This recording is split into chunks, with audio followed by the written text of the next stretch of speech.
Welcome back, everyone, once again to a brand new installment of Screenplay Rewind. I'm Jeff. I'm Ron. First episode of the new year, bud. It is. That's weird. Yeah, we got a whole new year planned. A whole new year. We have it planned? Hang on. I missed this meeting. You didn't get the memo? I didn't get the memo. How's that not been on this show yet? Right? Oh, well, you know, like we gotta cover the whole series. So you know what that involves. Yeah, new year, new podcast. I think we probably threatened the world enough with the one. You got any resolutions to share? In the podcast. Save humanity. Well, podcast is safe. No one ever follows through with their resolutions. Do you remember the fucking Heroes TV show that like save the cheerleaders, save the world? It's like in the podcast, save the world. I never saw that show. The first season was really good, and then it became one of the worst TV shows of all time. So it was literally like you either die a hero or you live long enough to see yourself become the villain in a seasonal format. Was Zachary Quinto in that? That was what got him discovered, because he was Siler, the main bad guy in it. It's kind of metal. He would walk around, find people with like powers, and I think he could like detect them like a fucking Highlander. He could like detect people that had powers near him. His power was dowsing. Well, his power was if he found you and he wanted to take your powers, he'd walk up and like he had some type of thing that like incapacitated people, and then he like sliced open your skull with his like some power he had, and he like absorbed your fucking powers like a fucking Highlander. It was kind of crazy. Jesus. It was like he was like half rogue, half Highlander. It's kind of cool. All surgeon. Yeah, I don't remember how he would like do the whole like he's holding up his finger and like drawing a line across your skull, and it would like a natural like surgeon's tool. It was weird. I don't know like if they ever explained how he was doing that, but yeah, it was bonkers. But yeah, first season was good. Did you ever see that was it Agent 47 that he's the villain in? I did. That was the one after the Timothy Oliphant version, right? I did actually, yeah. Carl Urban's in that too. Isn't he? In the Timothy Oliphant one or the second? I thought he was in Agent 47. Maybe I'm thinking. I don't remember. But anyways, Zachary Quinto. I was thinking about him the other day because we showed Star Trek and to the kids and started Into Darkness tonight. Nice. And how are they liking Star Trek so far? Nathan's into it. But I was thinking, I was like, what the hell happened to Zachary Quinto? And in the first 5 minutes, he came up on the podcast. Like, I was like, what happened to him? He just kind of vanished. Yeah, Rupert Friend was Agent 47. Oh, gotcha. He was in a little bit of American Horror Story, like towards the beginning, but I've never seen it. I think he just kind of tends to vibe, but he doesn't seem to want to like constantly. It's like what's like the opposite of the spectrum from Nick Cage, where he's like, if I'm not filming a movie 24 hours out of every single day, I'm wasting my time. And yes, it's weird. He just some people are like that. Yeah, I feel like I would probably be like that if I was somebody with talent. Be like, I could go make a movie, or I could just like, I don't know, fucking watch TV tonight, just chill, live off those fucking Star Trek royalty checks, dude. It's in 28 episodes of American Horror Story. Yeah, he was like a regular in the first 2 or 3 seasons, I want to say, and then he left it. But I don't know what Crisis on Infinite Earths Part 1 is. It says 2024. He's Lex Luthor. He's the voice of Lex Luthor. Oh, nice. He'd be a good voice for Lex Luthor. Yeah, I'd like that. I'm excited to see with Nicholas Hoult. I'd buy that for $1. I'd buy that. I'd rent that for $1. I wish I could fucking rent anything for a fucking $1. I had to pay $3.99 to rent fucking Godzilla 1988. You're welcome. In fucking 4K, man. I gotta get that sweet, delicious 4K on Apple TV. I have an MGM Plus trial right now. Jeff, You're on a watch list, by the way, because you fucking downloaded a trial to MGM Plus. I would rather pay Apple $3.99 than have a trial to MGM Plus. I was gonna say, did you know that there is an MGM Plus? I didn't until you texted me, and I was like, I'm not surprised. I'm just disappointed. I'm just disappointed. Oh God, their logo looks like something I would have made in middle school using word art. MGM was the one that always had the lion, right? Yes. So what's their logo now? Is it like it's just lion gif? It's just the gold MGM Plus, but it's like 3D characters on a black background. What happened to the fucking lion, dude? That was like their logo for 80 years. When you boot, okay, this is actually kind of cool. When you boot up the app, the first thing you see is the Metro Goldwyn Mayer or whatever logo with the lion. But just real quick, I imagine people sitting in a room when you boot up MGM Plus and they just see one active user pop up on the big screen, like, we got one, guys. But you see the lion, it does the rar rar, but then it turns to the side and becomes like a lion, like full body, like lion from the side, and zooms in on the head and zooms past the head to the MGM logo, MGM Plus logo. And it's actually kind of cool. I have to give that to them. Everything else about it is garbage. Man, even HBO's interface is garbage. Dude, like, HBO's is the worst. You can't even fast forward in fucking ludicrous speed, dude. I know. Like, you have to fucking manually click like 15 seconds at a time. Like, God forbid you need, like, let's say you're watching a movie, right? The credits are rolling. And right as you click back, you realize the movie you just watched has like a post-credit scene. Yeah. If you want to watch that, you're going to be getting a fucking workout. You're YouTubing. Spamming that fast forward 15 seconds at a time button. So like they don't have like a 4 times. They don't have like my favorite one is the YouTube one where it's like slow at first, and then if you hold the button down for 2 or 3 seconds, it goes into like ludicrous speed. That's pretty useful. But we can't stop. It's too dangerous. But dude, fuck HBO Max. Fuck that shit. It drives me crazy. So what I think is happening is, you know how every banking app is exactly the same app because there's like one third-party company they contract out to? Mm-hmm. Disney Plus is the same way. It lacks the same features. It might look better on the interface, but like I have to pull out my phone and go to the remote app and swipe across my touchscreen on my phone to scan through a movie. Otherwise, I'm just sitting there clicking 10 seconds ahead, like you said, on HBO. And this is fucking Disney. They own the planet. You know what is interesting? Why don't they have chapter options like DVDs and Blu-rays do? You could do it automatically, too. You could set up an algorithm to just do like every 15 minutes or something. Like they have it on fucking YouTube with the little like segment. Yes. Feature. Why? So it's possible. Why doesn't anyone else have that? I don't get it. Because chapter technology hasn't trickled down to the streaming services yet. We can't chapter. It's too dangerous. It's too dangerous. That's a good thing you were wearing that helmet. Why don't we just okay. Spaceballs reviewed every week. 52 weeks a year. Every year. You know what? I think it'd take like 10 years before I finally got sick of it. I could just watch Spaceballs all the time. It's so good. Call it Spaceballs Look Out because of the song. Yeah. Yeah, I'd do it. I don't give a shit. I love that movie. I just want Hot Shots Part 2 now. Thank you, Mike Drucker. Right?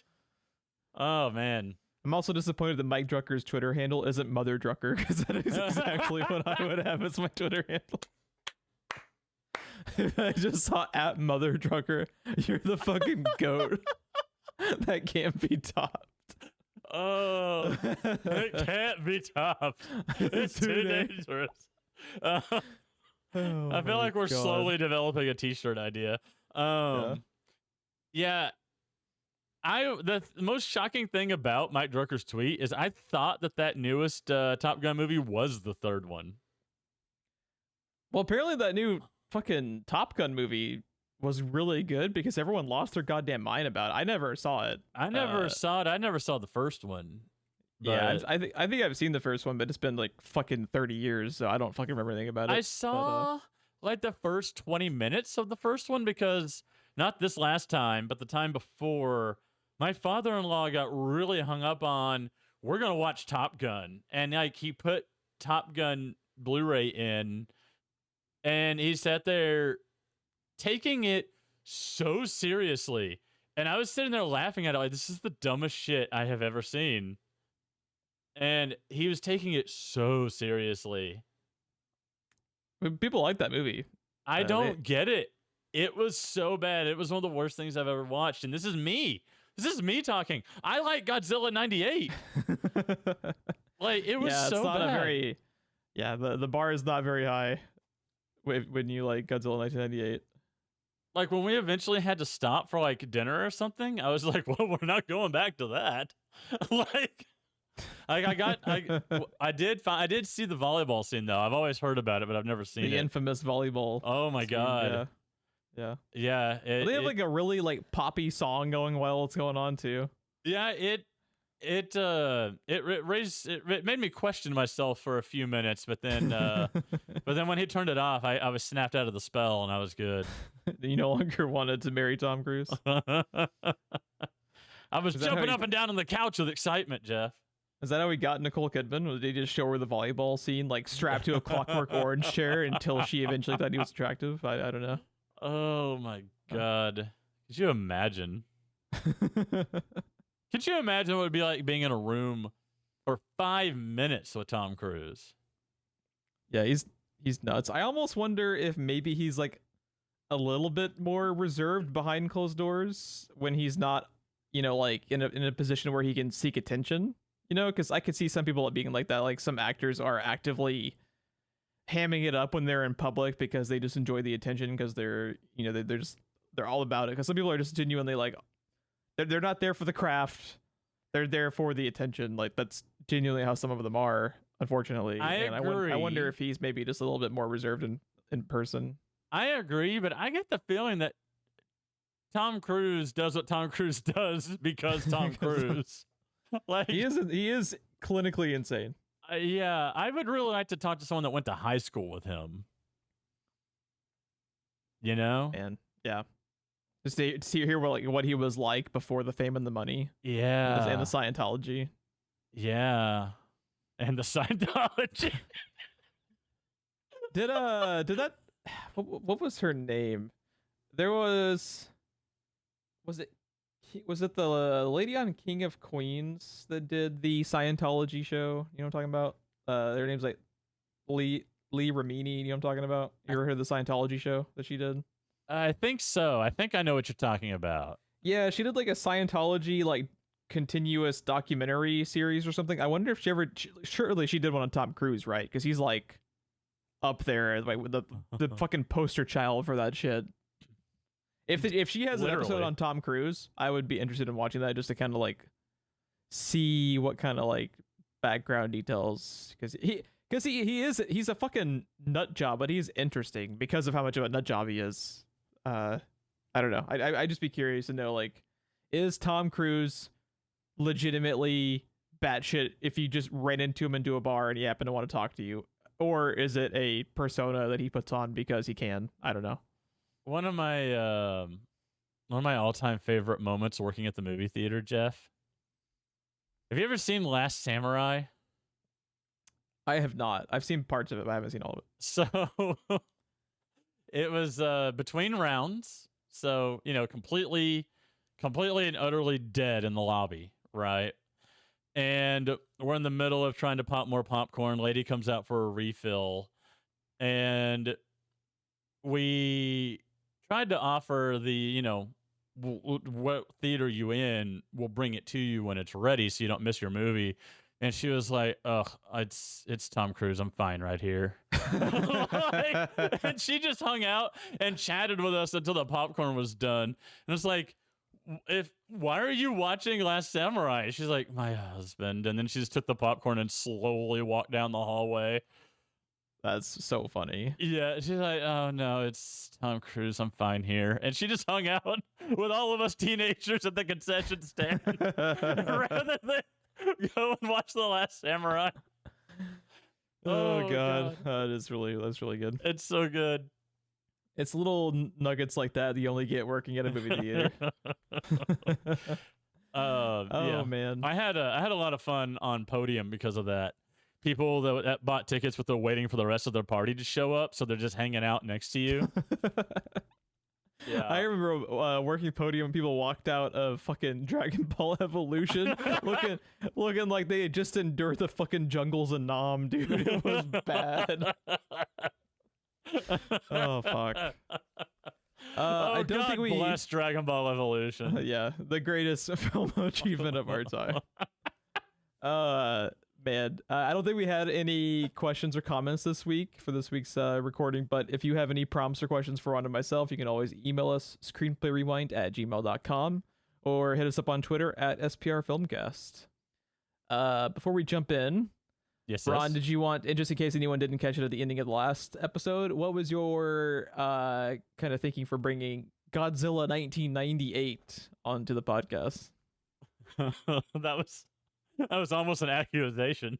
How dare you? How dare you, sir? So I've shown it to the kids a couple of times. What the kids think about it? They're into it. They're into it, but I have pictures that I will have to send you of my daughter holding a stuffed Godzilla standing in front of the TV watching Godzilla fighting Monster Zero, one of the Toho collection movies that I have. Yeah. So 2 weeks ago I watched it when it was still on goddamn HBO. And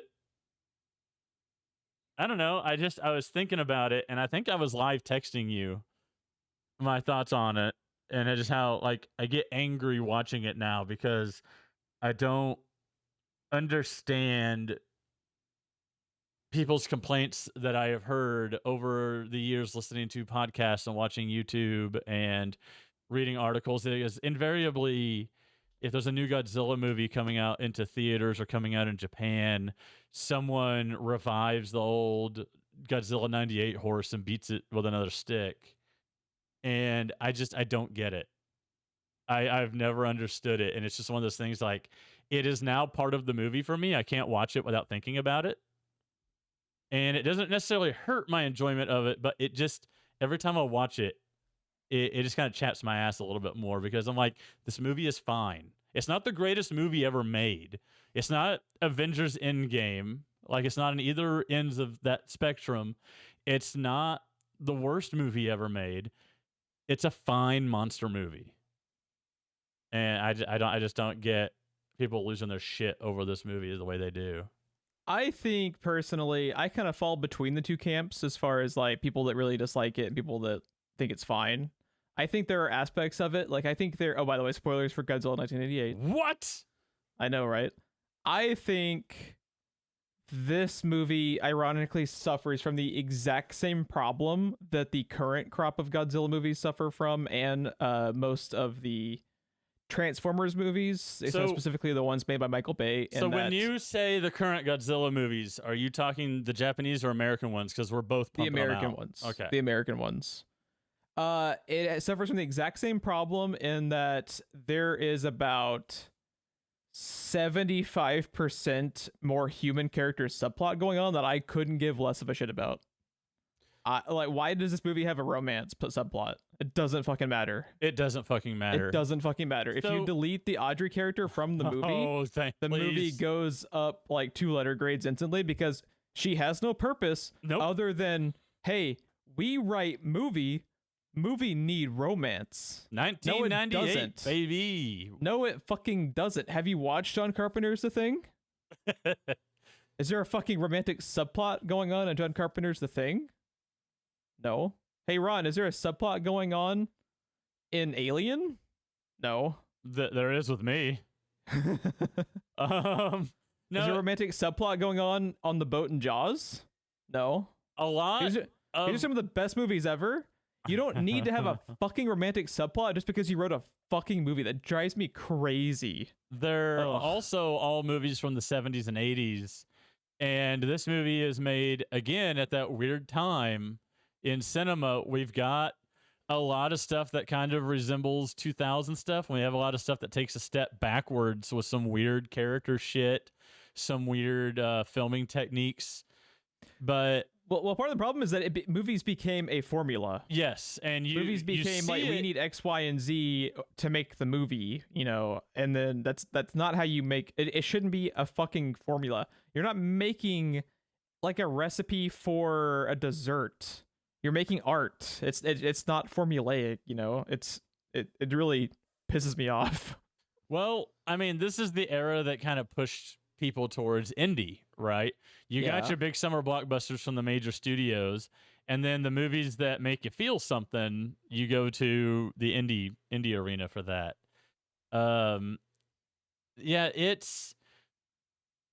This movie is definitely formulaic. It falls into a lot of that stuff.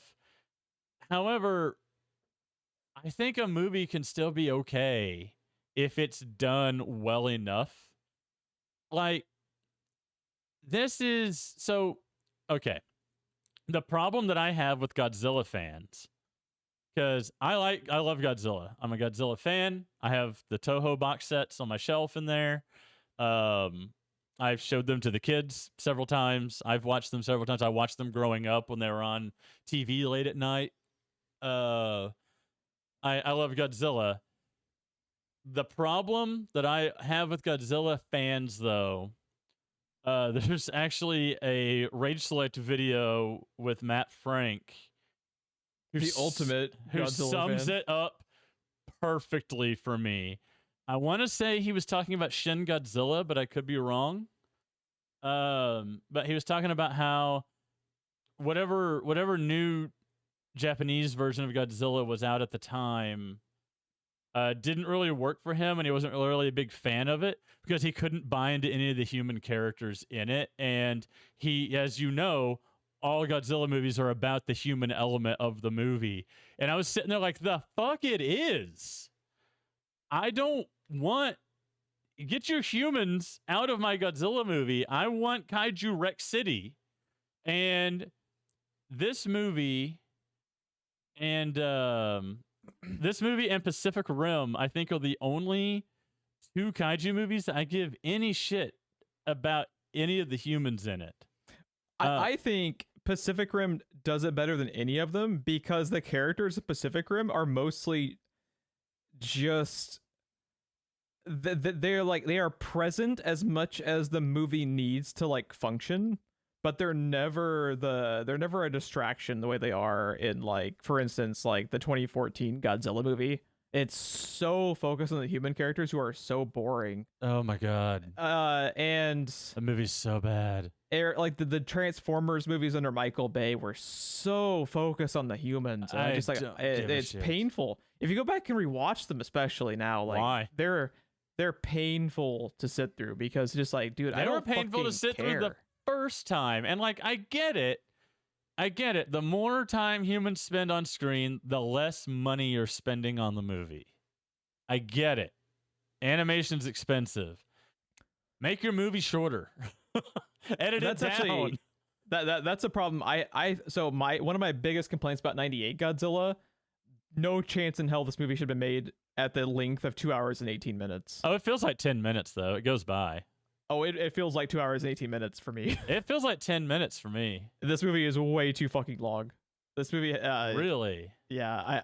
Part of that is I think there's like a decent kaiju movie in Godzilla 98 if you trim certain things. To me, if you take out the character of Audrey, remove the romantic subplot, and you still have Hank Azaria in the movie, but he's just like maybe Matthew Broderick's like assistant. And then I think leave him as the cameraman. I think that still works. It would make sense for him to be there.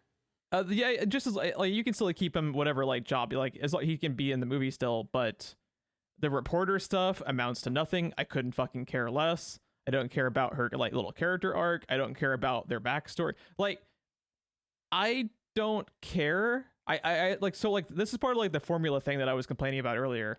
So their formula for this is we're writing the movie, we're gonna create this backstory to make the character more relatable, so you care when Matthew Broderick's in danger.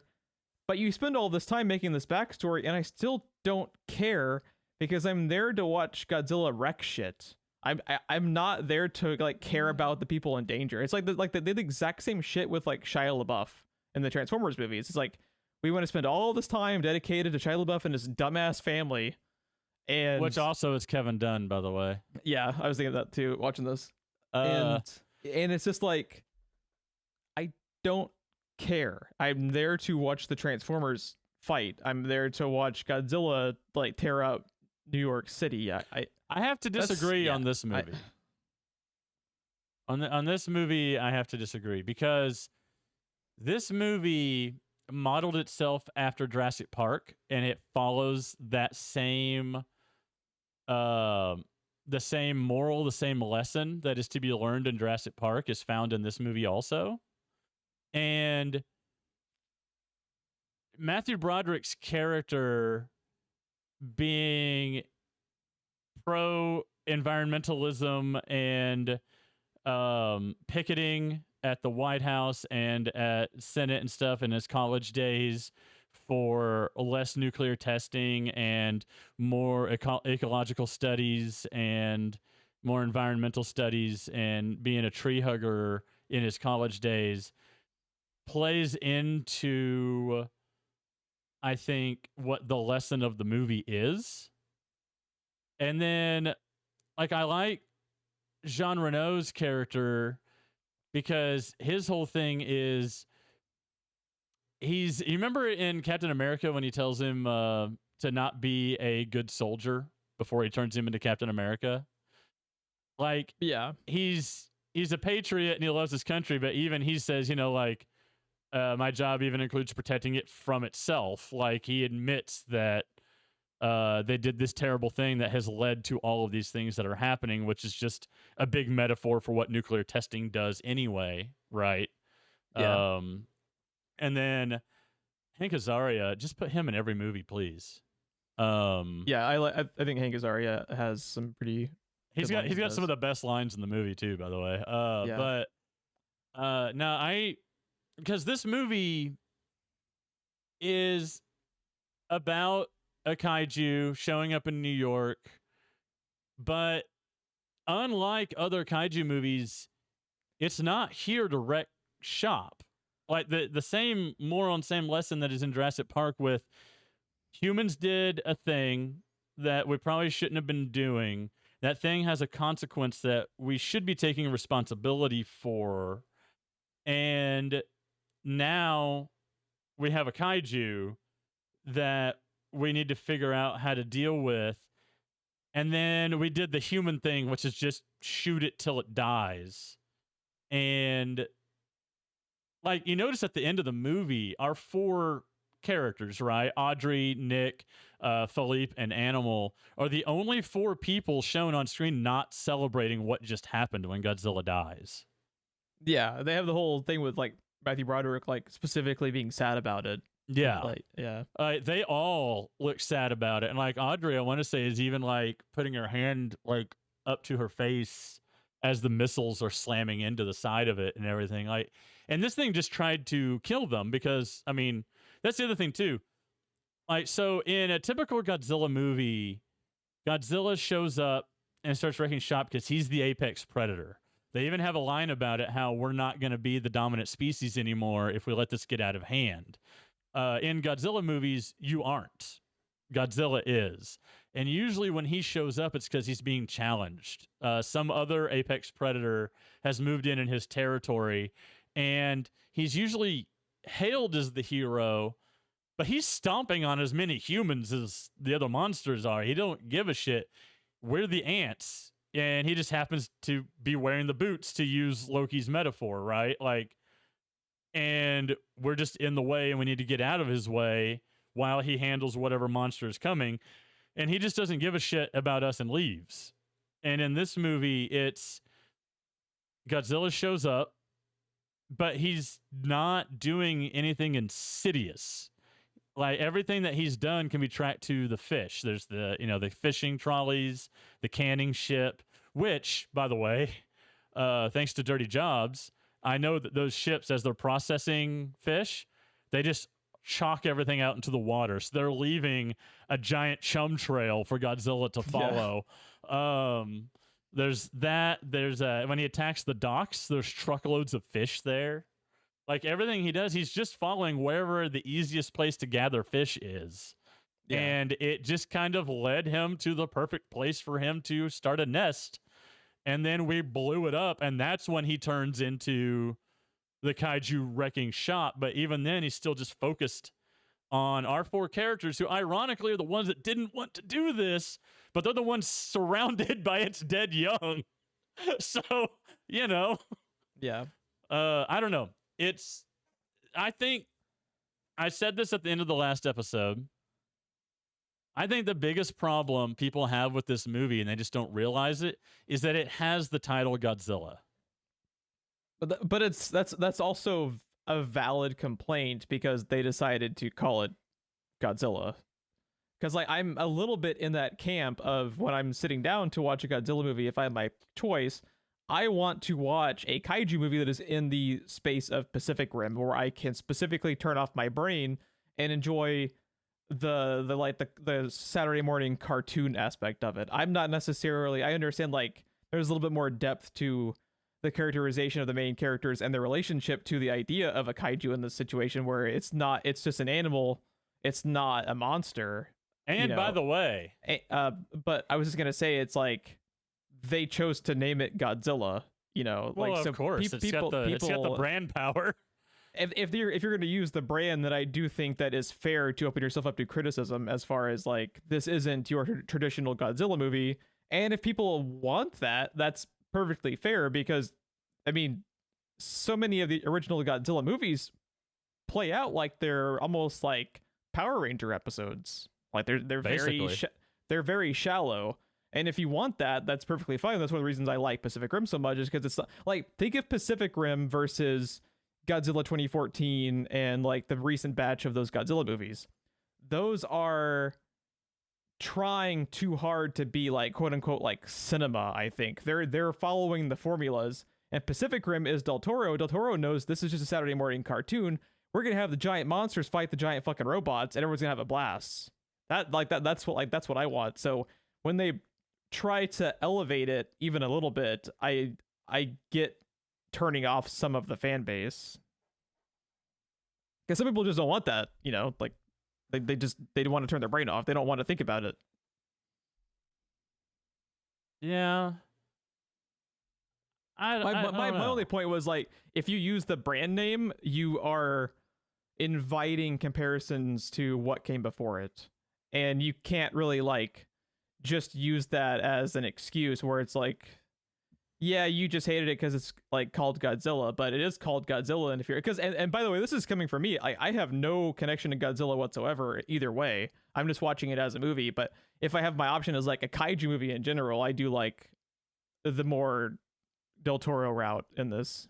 What if I don't like this route, and I don't like the Godzilla 2014 and King of the Monsters routes. What if I told you it was mistaken identity and he's not Godzilla? I'm looking at the VHS cover right here. Like, the fucking movie's called Godzilla.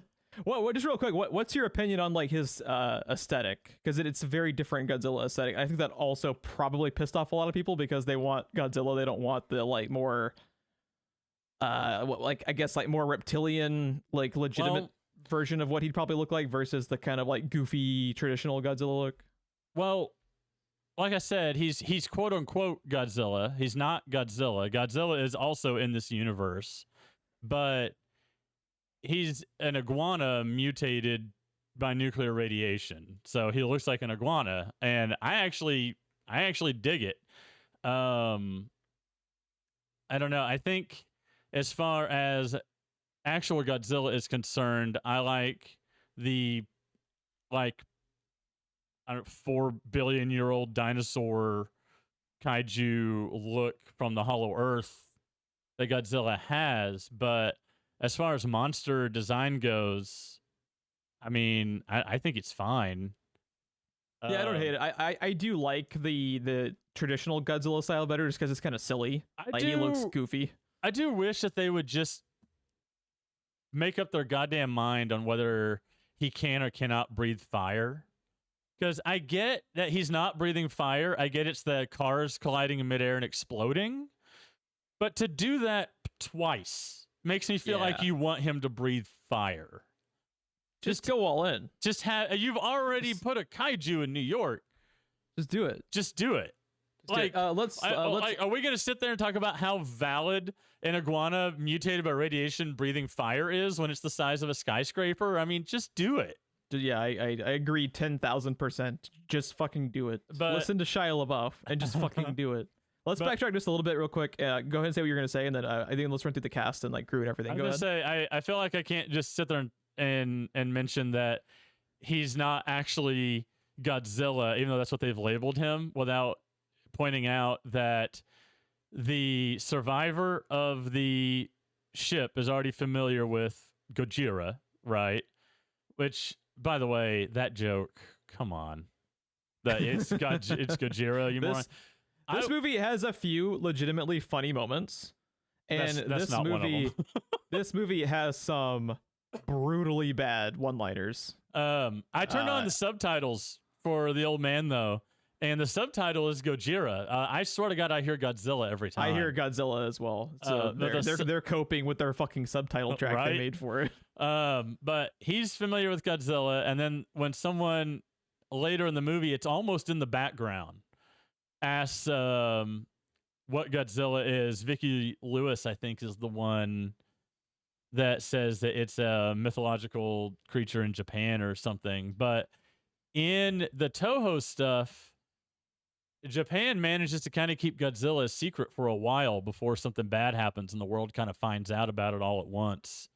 So I feel like that they are trying to allude to the fact that this isn't actually Godzilla, but because of this one man's testimony laying in a hospital bed, that's what they're calling him. Yeah, it's hazy in the movie. I honestly don't know. Yeah, I don't know. To me, it's like, why are we including all of this? Unless you're saying that Godzilla is still here, but he's in Japan. This is something else.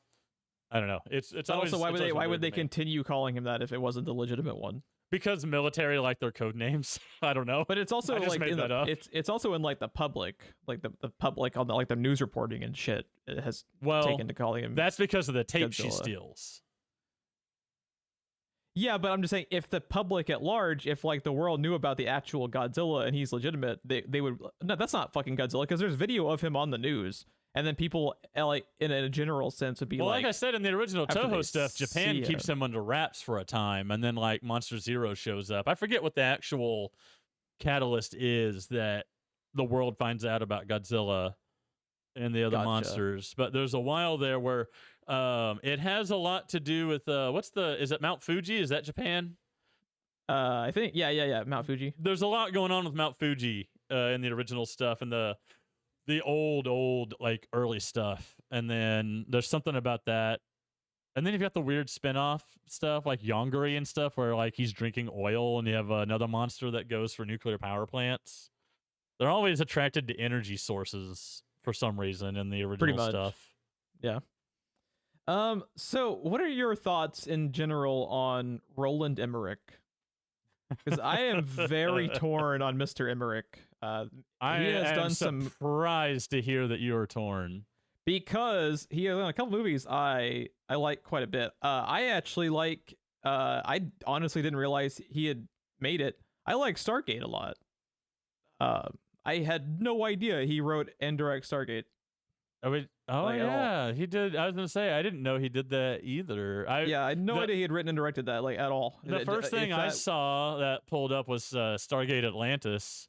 But I'm assuming that's from the movie, right? They're crediting him for the movie, probably. Yeah, because him and the co-writer, we'll talk about in a second, they created it, I guess, with the first movie. And also, Universal Soldier. I grew up watching a lot of really dumb Van Damme, Seagal type movies with my dad because he fucking loves those movies. So Yeah. I have fondness for Universal Soldier. And I Universal also Soldier's had great.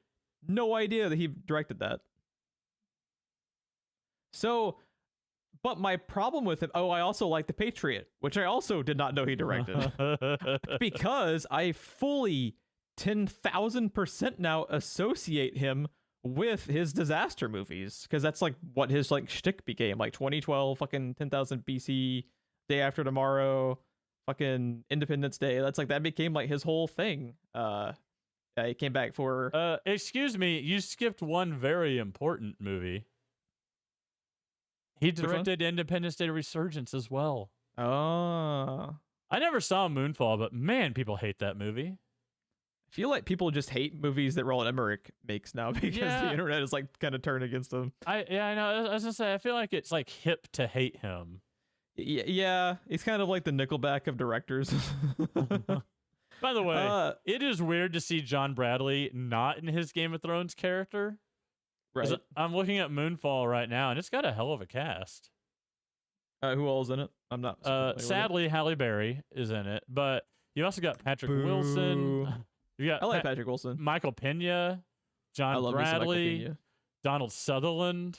There you go. Like it's got some star power in it. So did The Day After Tomorrow. The Day After Tomorrow I like that movie. had a really good cast. The Day After Tomorrow is fucking dumb, but it has some enjoyable parts. I don't care. It's a good movie. Yeah, it like when they're running away from the cold, it's pretty dumb, but we have to keep moving. We have to keep. It's also worth existing just for that South Park episode.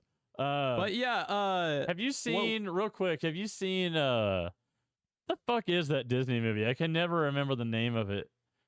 Strange Worlds? I think it's Strange World. Strange World? I haven't seen it though, so I don't quote me on that. Day After Tomorrow. Dennis Quaid. Jake Gyllenhaal is his son. Oh, we just talked about that recently because you watched it, right? It was any good? Strange World. Dennis Quaid. His son is Jake Gyllenhaal. Was it any good? I liked it. It's kind of like Godzilla 98. It's really in your face with its moral. It's not really subtle about it. But gotcha. You know, Godzilla 98 nuclear testing bad. And you get that in the opening titles. Agree to disagree, but okay movie. But yeah, no, I thought it was okay. I thought it was worth checking out once. I mean, especially if you already have Disney Plus, which, I mean, let's face it, you do. I mean, yeah, everyone does. Everyone does. Yeah. So I'm a bit torn because I really like a few of his movies, but I feel like when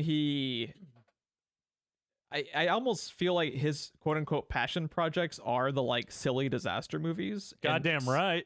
Sometimes he is just like the whole thing with like fucking Ebert being the mayor in this movie is so like what are you doing? What do you mean? Like, did you not realize like the whole Ebert thing with the mayor? I don't know what you're talking about. What's that mean? It's Roger Ebert, the critic, and Siskel is his assistant because he wanted to make them caricatures. That's why his like at the bebeginning when they first introduced the mayor, his like is that why he does the weird thumbs down thing? The thumbs down and thumbs up things on his posters. It's Ebert because he literally made Ebert, and then he like because he hated them and how much they always shit talked his disaster movies and shit in his other movies. He made them fucking characters in the movie and then just like did fat jokes about Ebert. And it's like, are you 12? Like, interesting. What the fuck are you doing? That's so. See, we learned something today. The people didn't like my movies, so now I have to make him the mayor. He's gonna be an idiot, and I'm gonna do fat jokes about him. It's like, bro, are you 13 years old? Like, grow the fuck up. I mean, Roland yes, Emmerich. I've watched his movies. Yes, that's why I like his movies. That is so. that actively like once I realized that upon this because I didn't put that together when I watched this 25 years ago because I was like fucking 10 years old. I didn't know the hell Roger Ebert was, but watching the movie now and I saw Mayor Ebert and the way that he looking exactly like Roger Ebert and the thumbs up on his politician like poster advertisement things, I was like, no, He didn't legitimately make fucking Roger. Oh, he did. Huh. Oh, he did. Yeah, no. Yeah, I have his never put assistant- that together. Yeah, I don't. His assistant is Gene, which is the fucking first name of Siskel. I never knew It's that. Siskel and fucking Ebert, who are the mayor and his assistant. And it's so fucking dumb that I'm just like, what are you doing, Roland Emmerich? It's so unnecessary. They didn't like your movie. Who gives a shit? They're fucking Yeah. Roger Ebert and Siskel. They fucking hated almost everything. Yeah, like, who just move on. That's some real Michael Bay energy. Yeah. Michael It's- Bay usually stoops down to that level of pettiness quite often in his movies.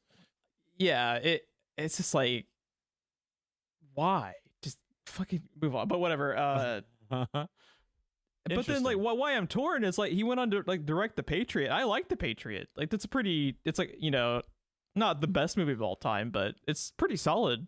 Has a good cast. Jason Isaacs, man, Yeah. you love to hate Jason Isaacs in that Jason movie. Isaacs is fucking amazing in that He movie. is But so like good. Heath Ledger was also really good.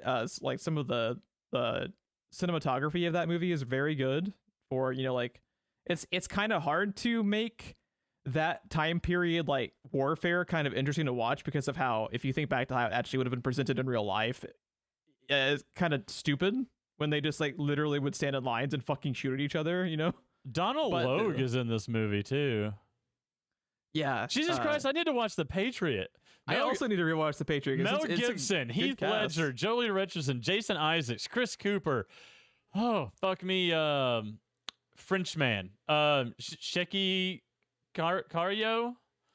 I have no idea. Tom what you're saying. Wilkinson, Donald Logue, Adam Baldwin. Oh, we'll put Adam Baldwin in there. Roland Emmerich directing. Holy hell, man. Yeah, he always put together like solid casts. I don't think I ever knew The Patriot was Roland Emmerich until tonight. Man, right, dude?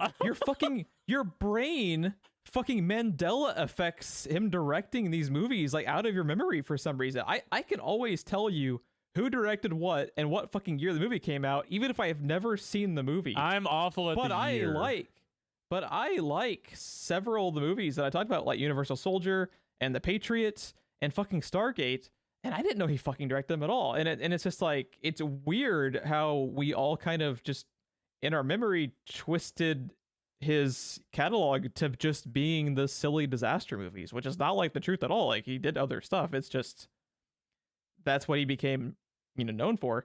But let's talk about the so what was interesting is on Godzilla 1998, the co-writers on it are actually guys that he co-wrote you know, Stargate and Universal Soldier with. So they were like his boys. It might have just been one other guy. I'm pulling up the credits right now, but let's see. I'm on Emmerich's page right now. Dean Devlin. The other writer is Dean Devlin, who had co-written. His IMDb photo is way too close.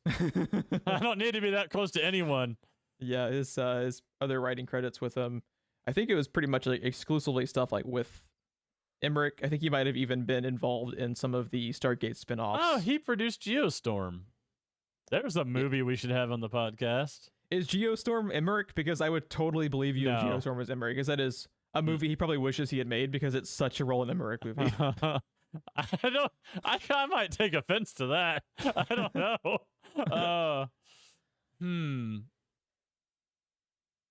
No, Geostorm was. I don't think it was, but No, it's not. I know it's not Roland Emmerich, but it was written by Dean Devlin.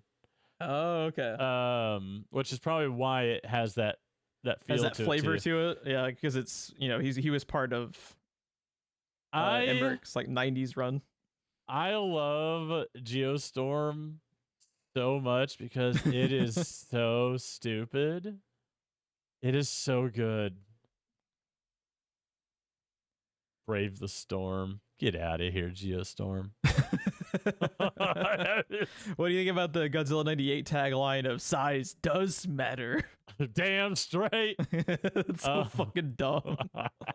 Yeah, but I mean, most of the time movie taglines are. Oh, especially 90s ones. Especially like 90s 90s ones ones. were fucking killer, man. Like, you got more fucking characters in the tagline than fucking brain cells in the person that wrote the damn thing. Hang on, Dean Devlin is in a lot of the movies that they did. Nope, he's not in Godzilla. So we've kind of like danced around the casts. Did you want to run through the casts?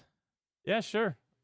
So I think the inclusion of Matthew Broderick at this point in time is interesting, because this was, I don't think this movie like did well financially, but this was pretty much projected as and released as a summer blockbuster, quote unquote, right? Like this was a pretty this came out like in May. Big deal. This was after Independence Day as well, which made fucking huge bank for Roland Emmerich, and so like this movie was probably like projected to be a big summer release. So for Matthew Broderick to be cast here, I think it's kind of cool because this was actually kind of like after his like quote unquote prime of, you know, mostly just being stuff in the 80s after the success of Ferris Bueller. But I like Matthew Broderick as this character. I think he does a good job as far as like making him likable. I really like the opening scene with him where he is, you know, digging up fucking worms at Chernobyl, just like having a great old time. I think that's a cool bit of writing to like kind of he's a man that loves his job. Yeah, I like how happy he is to be there and is like singing in the rain on his headphones and is just having like the fucking best time of his life digging up fucking worms in Chernobyl. I just think that's a cool idea to like establish him as a character. Can I throw this out there? Judge me how you will, anyone listening. I will. While the movie was not the best, I liked him as Inspector Gadget. I don't remember. I think I watched that, but I don't remember. That movie, as a fan of Inspector Gadget, that movie totally missed the mark. But he was good. He was good, I thought. I could see it.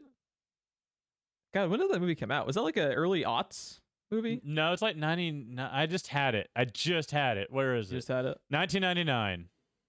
Really? That's so weird. Because I associate that movie with like being in the kind of like early aughts to where I would have been old enough to actually like remember. But I guess. Oh God, I forgot Andy Dick's in that movie. Oh man. The other character that I really like in this is of course Jean Reno. I love me some Jean Reno. I think he's a lot of fun as this like really kind of. He's like at times he's over the top. Other times he's reserved. But even when he's over the top, he's charming. Yeah, he's very charming. Is it Philippe Roche? Is that his name? Philippe Roche. And then the bane of my existence, the character of Audrey, is brutal in this and serves no purpose. And they spend. She is part of what kills the pacing for me in this movie because they focus so much time on her career, and I'm just like, bro, I don't fucking care that you want to be a reporter. I'm here to watch fucking Godzilla, dude. One of the things get off the screen.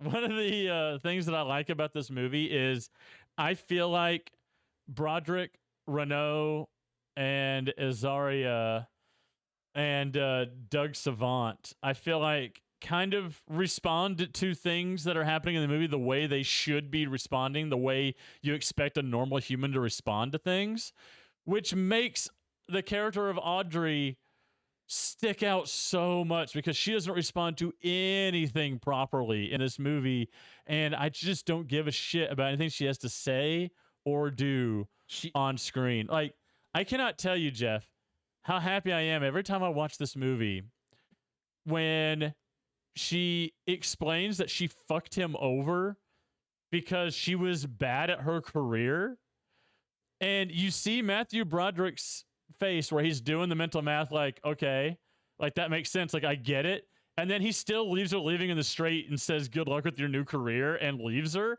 Any other movie he'd be like, all right, you rascal, but don't you do that again. Like, I get so happy when he just leaves her there. But then he just like all of a sudden he's just like chill with her again. Out of nowhere. And I'm just like, dude, she fucked you over twice, and then fucked you over again and got you kicked off of like the most important case of your life. Like, even Jane left Thor a note. Like, she's presented as being so unlikable.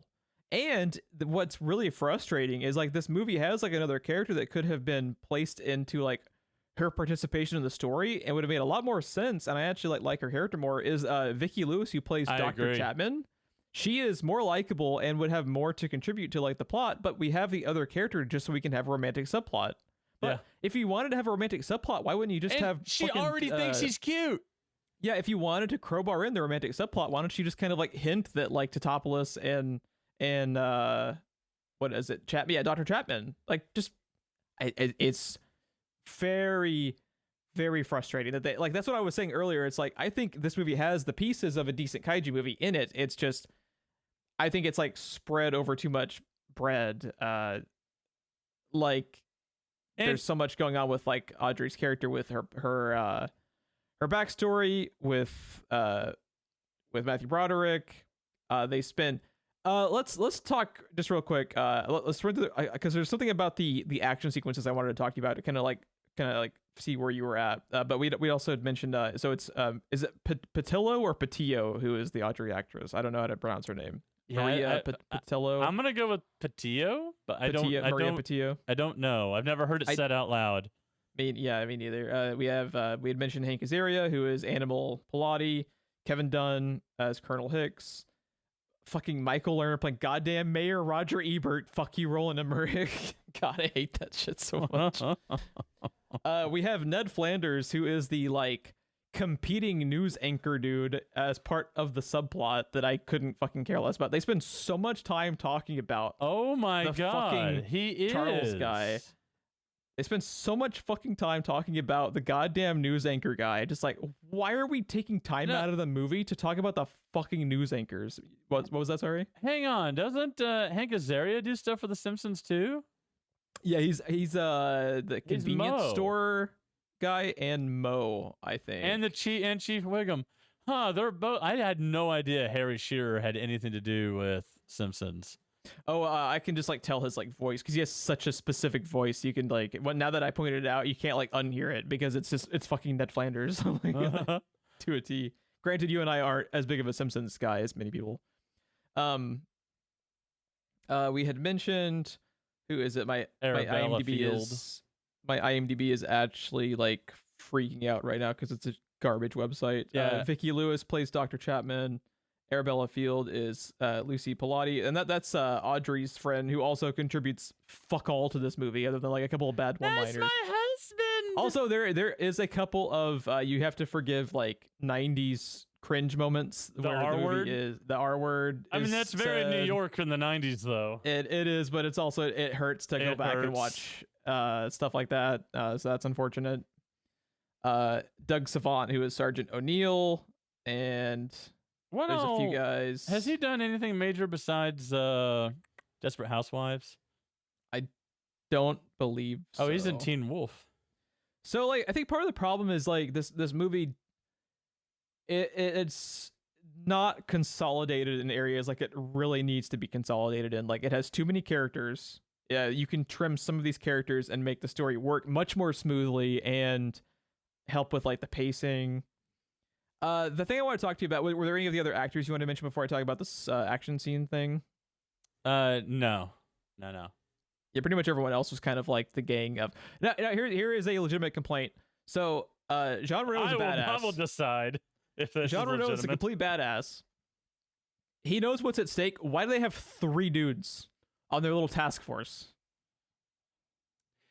It's weird because in the warehouse scene, there's a lot more dudes, but he takes like 4 people with him. He takes 4 people with him, and also they make a point of talking about the giant arsenal of weaponry they've pulled together, to which they bring 4 MP5s, which they shoot very, very not effectively.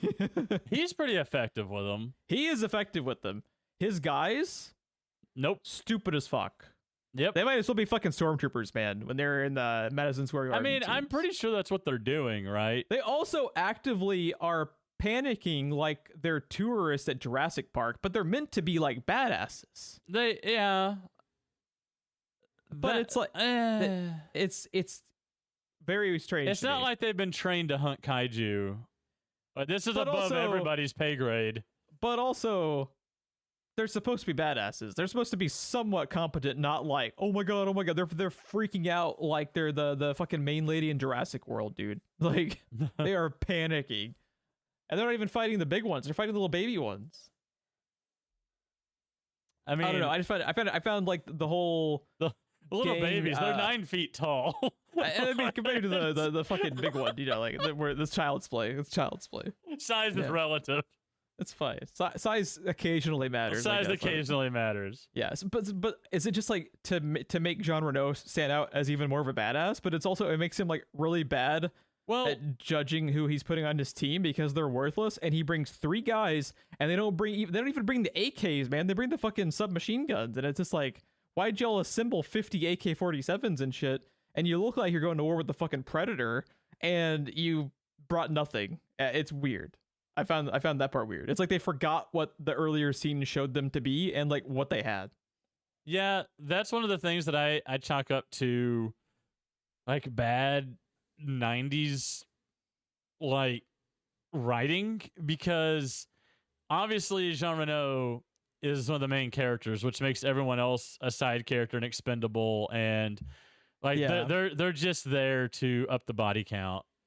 Is basically all it is. Here's my thing, is like part of the reason they killed them is obviously they can't kill any of the main characters, but if you present these guys to be more competent, you have like a Predator thing where it's like when the competent guys get taken out, you're like, oh fuck, the threat is like so much more legitimate. But these guys are just like acting like fucking Christ, Jeff, what'd you want? Universal soldiers? They're acting like buffoons. Yeah. And I'm just like, well, I mean, Jeff, if we had them be French more hilarious. It's French roast. You said this was coffee. I like all the scenes with him and his French boys as they're like talking about. That's their domain of the Kia boys, is the French boys. Oh, the French boys! They had the hot new single of 1998. I like all the scenes of him like bitching about how bad American coffee is and stuff. I like all those scenes. So I don't hate like the characters. I just think it's silly how they make them stormtroopers at the end, but whatever.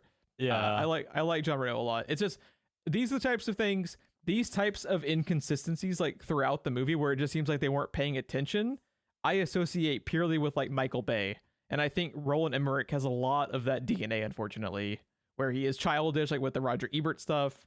Sometimes it is just kind of like haphazardly slapped together where it's like people won't care. It's like, I mean, you could kind of try, you know, I know it's Godzilla 98 and not Schindler's List, but you could try a little bit, you know. I don't know. Yeah. Again, I don't think they designed Godzilla 1998 to be micro analyzed on a podcast 30 years later. Either, but I think part of it is it's kind of weird. So the first act of the movie is taking a lot of lessons from Jurassic Park, right? The second act is like a weird mishmash of selected parts of Aliens and 90s superhero movies. And then it is a weird bingo card of a movie. Yeah, and then like act 3 is Godzilla, right? We're tearing through the streets, destroying stuff. Like all of a sudden now Godzilla's acting viciously. This is no longer animals do what animals do, like in part 1. So yeah, it's when we get to the stuff at I do like though when it's like, oh man, he trashed the gardens. Now I'm pissed. Yeah, that's really great. I love everything that happens outside of the idiot stormtrooper fucking side character guys under Renault. I love everything that happens at Madison Square Garden. And I like it too. My problem with the movie as a whole because of that is, to me, if you were talking about how like maybe part of the angle with this movie was to kind of like subvert expectations of this franchise, right? To me, if we made the movie shorter and we spent less time focusing on doing the same routine, because like one thing that was driving me crazy is I like that this movie shows Godzilla so much, because that's what you and I, you know, like historically bitch about with the 2014 movie, is that Godzilla is in the movie for 5 fucking minutes. Oh god. I like how much Godzilla is on screen in this movie, but it is so repetitive when it is like the main Godzilla sequences. It is always Godzilla runs through the streets, we're staring at his legs, he almost squishes something. The American military either shoots guns on the ground and misses, shoots RPGs and misses, shoots noob tubes and misses, shoots and like they try heat-seeking shit in planes and choppers 4,000 times, actively say we can't target him with this, and they keep trying and missing, and it's the same action sequence over and over and over again. I think they only used heat seeking the first time. But you know what I'm saying? Like they try the same shit over and over and over again. Where I think how many different ways can you fire a missile, Jeff? What do you want them to do? I'm sorry. They should have just fucking nuked New York. They were already just like casually. Just to be sure. They were already fucking casually, like fucking Mayor Ebert even talks about how like you guys are destroying New York more than Godzilla is. Just fucking nuke it at that point because they're actively destroying the city anyway. Because they're so like incompetent with like just trying the same shit over and over again. But here's what I wanted to say. I think if you subverted the movie, how, by the way, the movie is about anti-nuclear weapons, and you're like, they should have just nuked New just fucking nuke it. I mean, it's the American government. You think they're gonna learn anything? Fuck no. Oh man. But all I'm saying is, if you wanted to like subvert expectations about like this, if the main point of the movie was just the nest, I think the idea of having the Godzilla movie actually be about the nests and the Godzilla stuff with like the main big kaiju was kind of a diversion away from like expectations, and the third act was just the nest. I think this movie is so much cooler because I don't like that they go back to doing the same shit for the 15th time with the main Godzilla again. I like the stuff in Madison Square Garden. I like that as like a cool kind of misdirect where it's like, oh wait, you watched this movie thinking the problem was the giant kaiju. No, the problem is the fucking like 200 mini kaijus in here, and the stuff in Madison Square Garden where it kind of like pivots to being the Jurassic Park Velociraptor scenes instead of the Jurassic Park giant dinosaur scenes, I think work a lot better in this movie than the kind of like, because like part of the reason I said like this movie feels like it's 2 hours to me and it doesn't have like good pacing is because I'm bored every time they're doing stuff with the giant Godzilla. Really? I just don't find it interesting because they're not doing anything like really interesting with them. The one like caveat to that is I like the stuff with the submarines.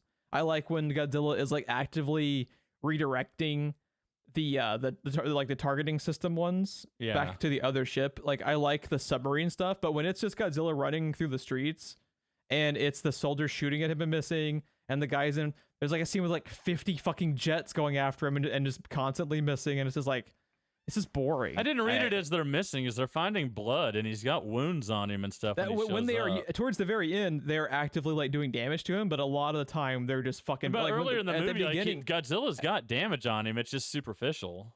At the beginning of the movie, though, they're constantly just like just terrorizing their own city, and like they. But isn't that the point of the movie, though? They're taking out like the Chrysler Building. They're taking out like they're fucking up New York, and it's not even like Godzilla like doing any damage. But that plays into the end of the movie, though.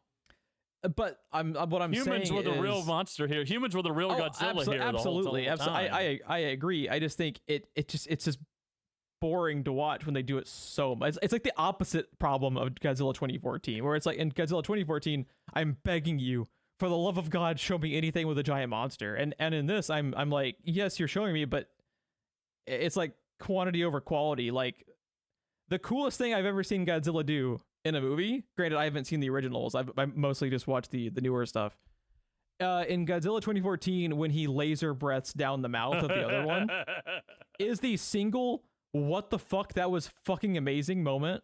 There's nothing like that in this movie with Godzilla. It actively angers me because you gave me that entire movie and then gave me that. You can go thing you've ever fuck yourself. Right? Isn't it fucking annoying? But that scene, in a nutshell, is so much more inventive and cool and catches you off guard than any of the milquetoast shit they do with Godzilla in this movie.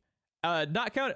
I think the stuff at Madison Square Garden with the little ones is cool because it becomes more of like an intense like Velociraptor scene where they're actively like having to run away and like barricade themselves in like rooms and stuff, and that's just more interesting than watching just Godzilla run around and like.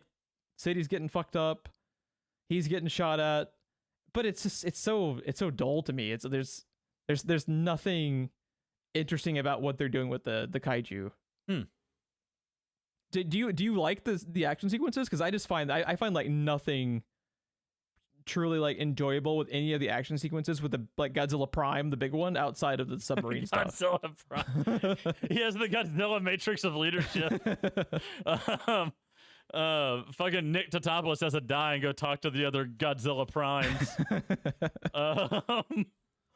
Oh god, that fucking movie. I don't know. I don't have a problem with it. I thought it was well done. I thought it was well done for 1998. I thought it was well done. But like by the way, this movie has some. It's kind of like inconsistent, but when it's good, the CGI is actually really good. I was going to ask you later how you felt about the CGI, because I'm still kind of astonished looking at it. It's showing some age now, but go look at any other movie from the late 90s that has CGI compared to this one. I was impressed, because watching this, I was expecting to be like actively cringing at how bad the CGI was. Now there are moments where it's a little bit shoddy, but it's usually when there's a lot of it on screen. I feel like it's rushed in those moments where there's just a lot of it on screen. The first time they show Godzilla running through New York, his CGI is fantastic. Like when it's like he's not those moving are the very scenes that fast. were in the trailers, mind you. Yeah. So like when they first show him in New York, and it, like he said, where it's not actively crazy and he's kind of like slowly being shown, it is great. It is absolutely fantastic for 90s CGI. The babies at times are a little wonky looking, but those are a mix of puppets and CGI at the same time. They made a lot of those little ones also. I really liked. So they blend them really good. So here's like the best way I can explain to you like why I like the Madison Square Garden stuff so much better. It almost gets like a Tremors vibe when they're in Madison Square Garden, and I really like the Tremors vibe of it. And it's like when they go back, it's like it's better at the micro level than the macro level, because I just really dig that part of the movie. And like I thought, because I'd forgotten that they went back to Godzilla Prime one more fucking time, and I was like, oh man, it would have been so cool if the third act was just Madison Square Garden and it was just the babies. Yeah, I was going to ask you how you felt about the fake out, because I remember the fake out in theaters, because I saw this movie in theaters. Mm-hmm. And I remember you're expecting it to fade to credits, and you start hearing the whoa, and then mom bursts up through the bottom of Madison Square Garden, starts nosing some babies, and then looks up and sees them standing there, and you're just like, oh shit. I am complete opposite of you on the action sequences. That's so funny, because I was so mad when they went back to Godzilla Prime. I was like, man, it would have been so fucking cool if that was just like the misdirect. That would have been like such a cool little change of expectation, and if it just ended because like they are the bigger threat when you think about it. Like Matthew Broderick's been talking about the whole fucking time. It's like, y'all need to worry about the nest just as much as this, because if these babies get out, you got like, they originally underestimated how many there were too. Like, how many are there actually? Like fucking 60 baby eggs around the area? He like, says 200. Oh, 200? Yeah, it's a shit ton. So you got like potentially 200 fucking Godzillas. And each one of them we know can do at least 200. Yeah, and then you have like the fucking multiplication table problem with the thing where, in 5 years humanity is just fucked because they're multiplying so fast and to such like a crazy amount. Like they're the problem, like not the big Godzilla. They're like, it's the babies that are the problem. And the movie agrees, by the way. Yeah, and I think that should, but it feels like Roland Emmerich is like, no, I gotta have the big Godzilla again. Let's bring it back out. It's kind of cheesy. I really? Like the baby part. So the thing with the action sequences where I disagree is they're showing you something, right? They're, like I said, humans were the real Godzilla all along, but they're showing you also that like we are destroying New York. Godzilla is doing minimal damage to New York. Godzilla is actively curious about humans, but he wants the fish that we've gathered. He just takes the fish. He's not really doing anything to anyone. The first time he sees Matthew Broderick, it's like genuine curiosity, right? Like, and it's smart enough to know he's not a fish, even though he has to smell like fish then also, because he's just been around all the dump trucks full of fish. And it just kind of checks him out and then lets him take a picture. And then it's like, oh, right, fish. And then it gets up and just moves past him. And in the action sequences, Godzilla doesn't really defend itself. There's not really a need for it to. It just kind of goes away. It's like, I'll just come back later. And it leaves. But later, the second time, when we tried the same trap again, Godzilla's just like, oh, no, you don't. Fool me once. Like, yeah, it knows what's going on, and it's showing you that this isn't just a dumb animal like they're taking it for. I totally agree. I think it's important to show that the humans are the monsters here, and they are actively fucking up New York more than Godzilla is. They spend so many times. I think there need to be like one or two less Godzilla sequences in this, because it just becomes very, very repetitive to me. Okay, so you have the initial what's his face? I never remember his name. I can see his face. Doug Savant has what he calls the initial attack. Then you have the trap and chase. You have trap Mark II and chase, where Godzilla doesn't fall for it. That leads directly into the subs. And then you have after the nest is destroyed. And then you have credits. So I don't really feel like they did the same thing over and over again. I don't really feel like we spent the entire time with Godzilla doing the same thing over and over again, or the military doing the same thing. Like, the point of the second trap is they are dumb enough to try to do it again because they're underestimating Godzilla. Part of it is, like I said with the Godzilla 2014 thing, I can remember a specific moment of something badass happening. You can remember something in the movie? In Pacific Rim, I can remember several instances of really cool specific moments with either the kaiju or the mechs. Nothing Godzilla does in this movie in any of the action sequences outside of the stuff with the submarine is specifically interesting. It's just vague 90s action happening. Like, it's very the background of a Michael Bay Transformers movie. Like, shit is just moving, stuff is being shot at, just shit's happening all over the screen, but nothing's happening that I actually care about at the same time. At the same time, that is also the point, because we're still trying to mishmash the lesson to be learned from Jurassic Park with a traditional kaiju movie. And the spectacle and the wonder of this animal versus how that its existence is clashing with humanity's existence and the way that we have set up our world, and how there's just this planet's not big enough for the both of us. But the humans in Jurassic Park a lot of the time and in this movie are the aggressors, because animals are just doing what the animals do, which is very different from the Jurassic Park book, by the way. I think the devil is in the details, because Jurassic Park is successful at establishing all of those themes. This movie thinks it is. Well, Jurassic Park is doing it in the context of a disaster film, which lends itself a lot more to do whatever you want with it. When you're making a kaiju film, there are boxes that have to be ticked. That's to me, that's part of the problem. Is Roland Emmerich is making a disaster film with this. He's not making a kaiju movie with this. All those like themes you're talking about are like the trappings of like the disaster film of, like humanity was the monster all along. At its heart, this movie is a disaster film, though. That's exactly what I'm saying. Is okay, this cool. Yeah, I agree. Like this, like Roland Emmerich made a Godzilla movie that functions way more as a disaster film, because that's what he likes to do. Yeah.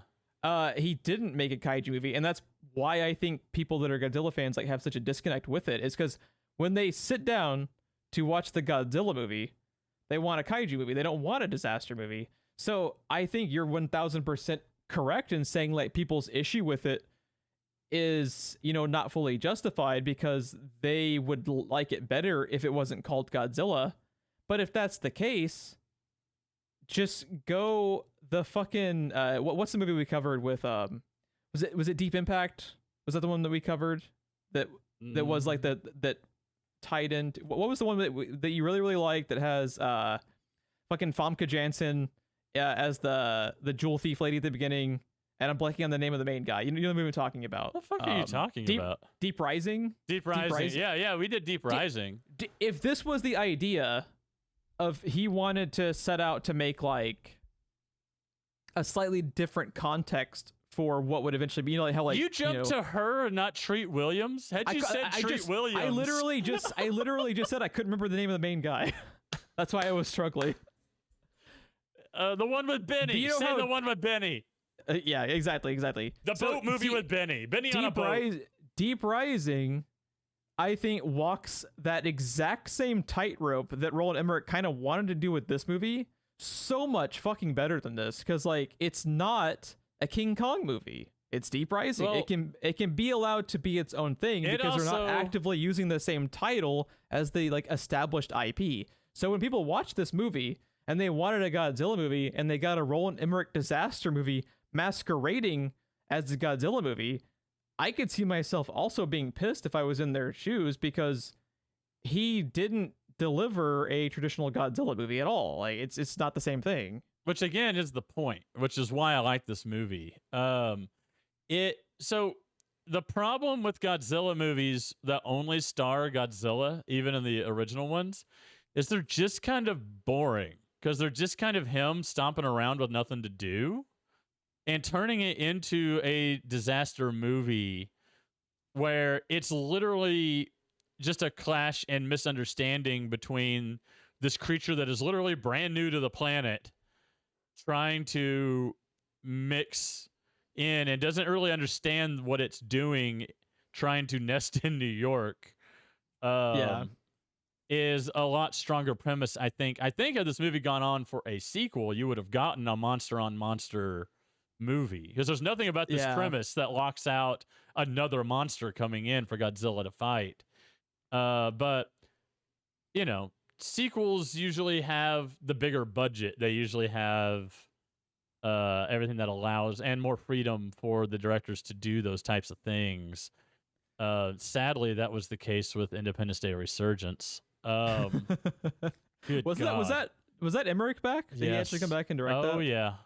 Oh man, that's a yikes. He should not have come back to direct that movie. He should have let someone else direct that movie, because that way, if it flopped, he wouldn't be, you know, forever associated with creating the franchise. And because like the thing was, if you back away, and even if he was just a producer and it was a different director, he gives himself like fucking plot armor, you know, like where he's like, if if the movie is good, he's like, yep, they were continuing my footsteps of, you know, this beloved IP. But if you make it and it's bad, you not only created Independence Day, but you fucking like destroyed it too. And you know, it's weird. By the way, most of my opinions with this Godzilla movie, I find it interesting to kind of like go back and look at this as kind of like in like a devil's advocate spot, because I don't really like Godzilla in general. I just have seen some of the movies, so it's like interesting to look back at it through the lens of you, who is like taking the movie at face value and kind of like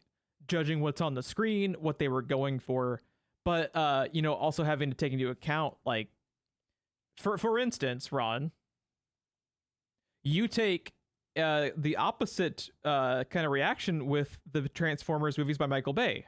Ugh. They have the name Transformers, right? But the movie is 2.5 hours of cringy, terrible characterization of Michael Bay level characters, and rampant like racism, just terrible writing, super stupid dialogue, and that pisses you off, right? Because you want to see you want to see the beginning of Bumblebee. You wanted to see you wanted to see the Transformers. So I think you can kind of understand, like, when people sat down to watch Godzilla 98, if they were going into it wanting that, having that But I did preconceived too. notion of what they want, you can understand, since you had that same reaction to Transformers, like why those people disliked this to a degree, because it is the same type of situation where what they made isn't exactly what the name of the movie suggests. I don't think so, because I went in 1998 expecting Godzilla, and I got a Godzilla formed of a disaster movie, which I like. I went in for Transformers, and sadly, that's exactly what it tried to deliver in the worst way. Whereas this movie was not aiming necessarily at kaiju movie. It was aiming at a different type of movie. It was aiming for a disaster movie. I don't think the first Transformers movie was aiming to be a Transformers movie at all. Because I absolutely think they're fucking barely in the movie. It is so focused on the fucking human characters. Yeah. But it's still trying to be a Transformers movie at its core. I don't think it is. I think it's trying to be a Michael Bay shitty action movie that just happens to show Transformers doing stuff occasionally in bad CGI blurry action sequences. I've never understood. I mean, this is a different podcast for a different time. I've never understood why that movie tried to completely rewrite the history and lore of Transformers at the same time. Because Michael Bay's a douchebag and doesn't give a flying fuck. Their history history about the IP. Is that they crash landed here 4 million years ago and woke up one day. That is their history. Why do we have to bring in the Allspark? Why was Megatron here for millions of years frozen in ice? Like, what the fuck is happening? Anyway. Yeah. But I just wanted to say, like, that's kind of like where my mindset was, where I understand diehard Transformer fans sitting down and watching that first movie and being disappointed because the Transformers are in it occasionally, but they're not the focal point. And well, even when they are in it, you can't see what the fuck is happening. You can't see what the fuck's happening at all. It's so bad. Now, dude, I think this movie's CGI looks a lot better than 2007's Transformers CGI. It's at least like deliberate in what's being shown. Yeah. The one that's terrible about it is the second Transformers movie by Michael Bay, where they have a 45 fucking minute never-ending action sequence at the end, where every Transformer that isn't Bumblebee is a different fucking shade of gray. And I might have had a seizure watching it because you just see just terrible CGI blurs in motion and nothing's actually happening. The it's only thing memorable about that entire sequence is the testicle joke on Devastator, and that is it. And it's not memorable because it's good. I fucking hate that movie so much. I hate that movie so much. It started out so good. But that movie has its own version of the fucking 2014 Godzilla breath laser thing in the forest fight, because the forest fight's fucking amazing. And you take that and you compare it to the rest of the movie, and you're just like, you blue balls me, man. Like, what is this? It's like they fired all the writers halfway through the movie and just got all new ones that was their first time writing a movie. It was bad. Well, wait, actually, was it the second?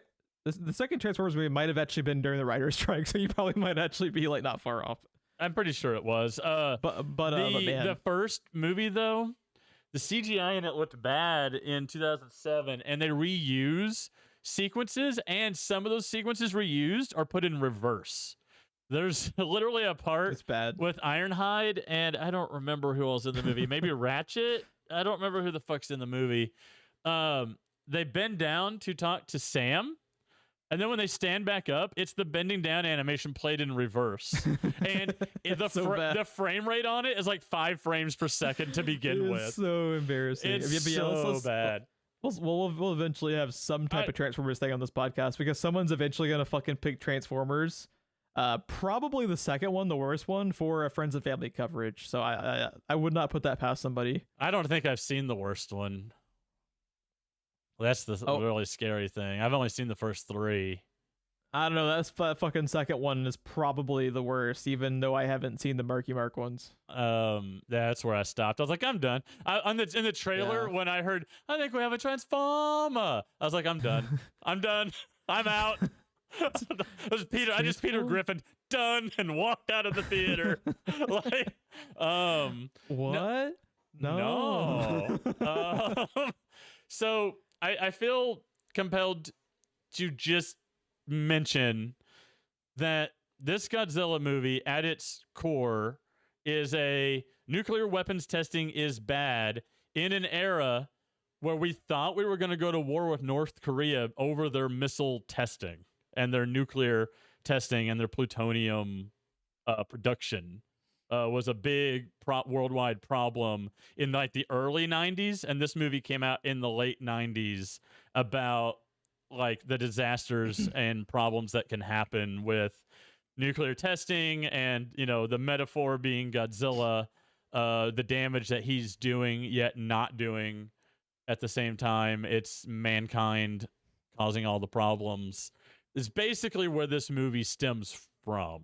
I will also I could be wrong, but I would bet you $10,000 all of the intellectual background behind what you were just saying comes from Dean Devlin and not from Roland Emmerich, because Roland Emmerich had fucking Roger Ebert as the fucking mayor eating Hershey's Kisses. He is Michael Bay before Michael Bay became the fucking idiot we all know and hate. Now, hang on. And I have to know. Good God. What exactly is your problem, Jeff, with Hershey's Kisses? Why is that a sticking point? I mean, if we got Mayor Ebert, I would have voted for him if he had Reese's Pieces or something, or like like peanut M&Ms. Just don't get Hershey's Kisses, man. Come on, man. It's an interesting point you raised just now. If we're targeting the movie critic, why is it not a movie candy? You don't go to a movie theater and buy Hershey's Kisses. Yeah, you got some like fucking Reese's Pieces, some Junior Mints, something they actually have there, Raisinets, like something. That fucking Hershey's Kisses and M&Ms. Fuck you, Roland Emmerich. Fuck you, Roland. Yeah, some peanut M&Ms. Roland Emmerich is just something else, because he's made some movies I genuinely really like, and then he does that, and I'm just wondering what the fuck was going on. Totally redeems himself. But that's also something Michael Bay. No. Granted, Michael Bay is not capable of redeeming himself now. However, Michael Bay has made a couple of movies that are good and ones that I like The Rock. Have you seen The Rock? The Rock's pretty fucking good. It's stupid, but I like it. You have such a talent for being such a dick and passing it off with a compliment. You're so good at it, my friend. He's made a couple of films that are... He's made a couple of films that I would consider movies, What was it you just said? I need to play it back. I don't even fucking know, dude. I'm just...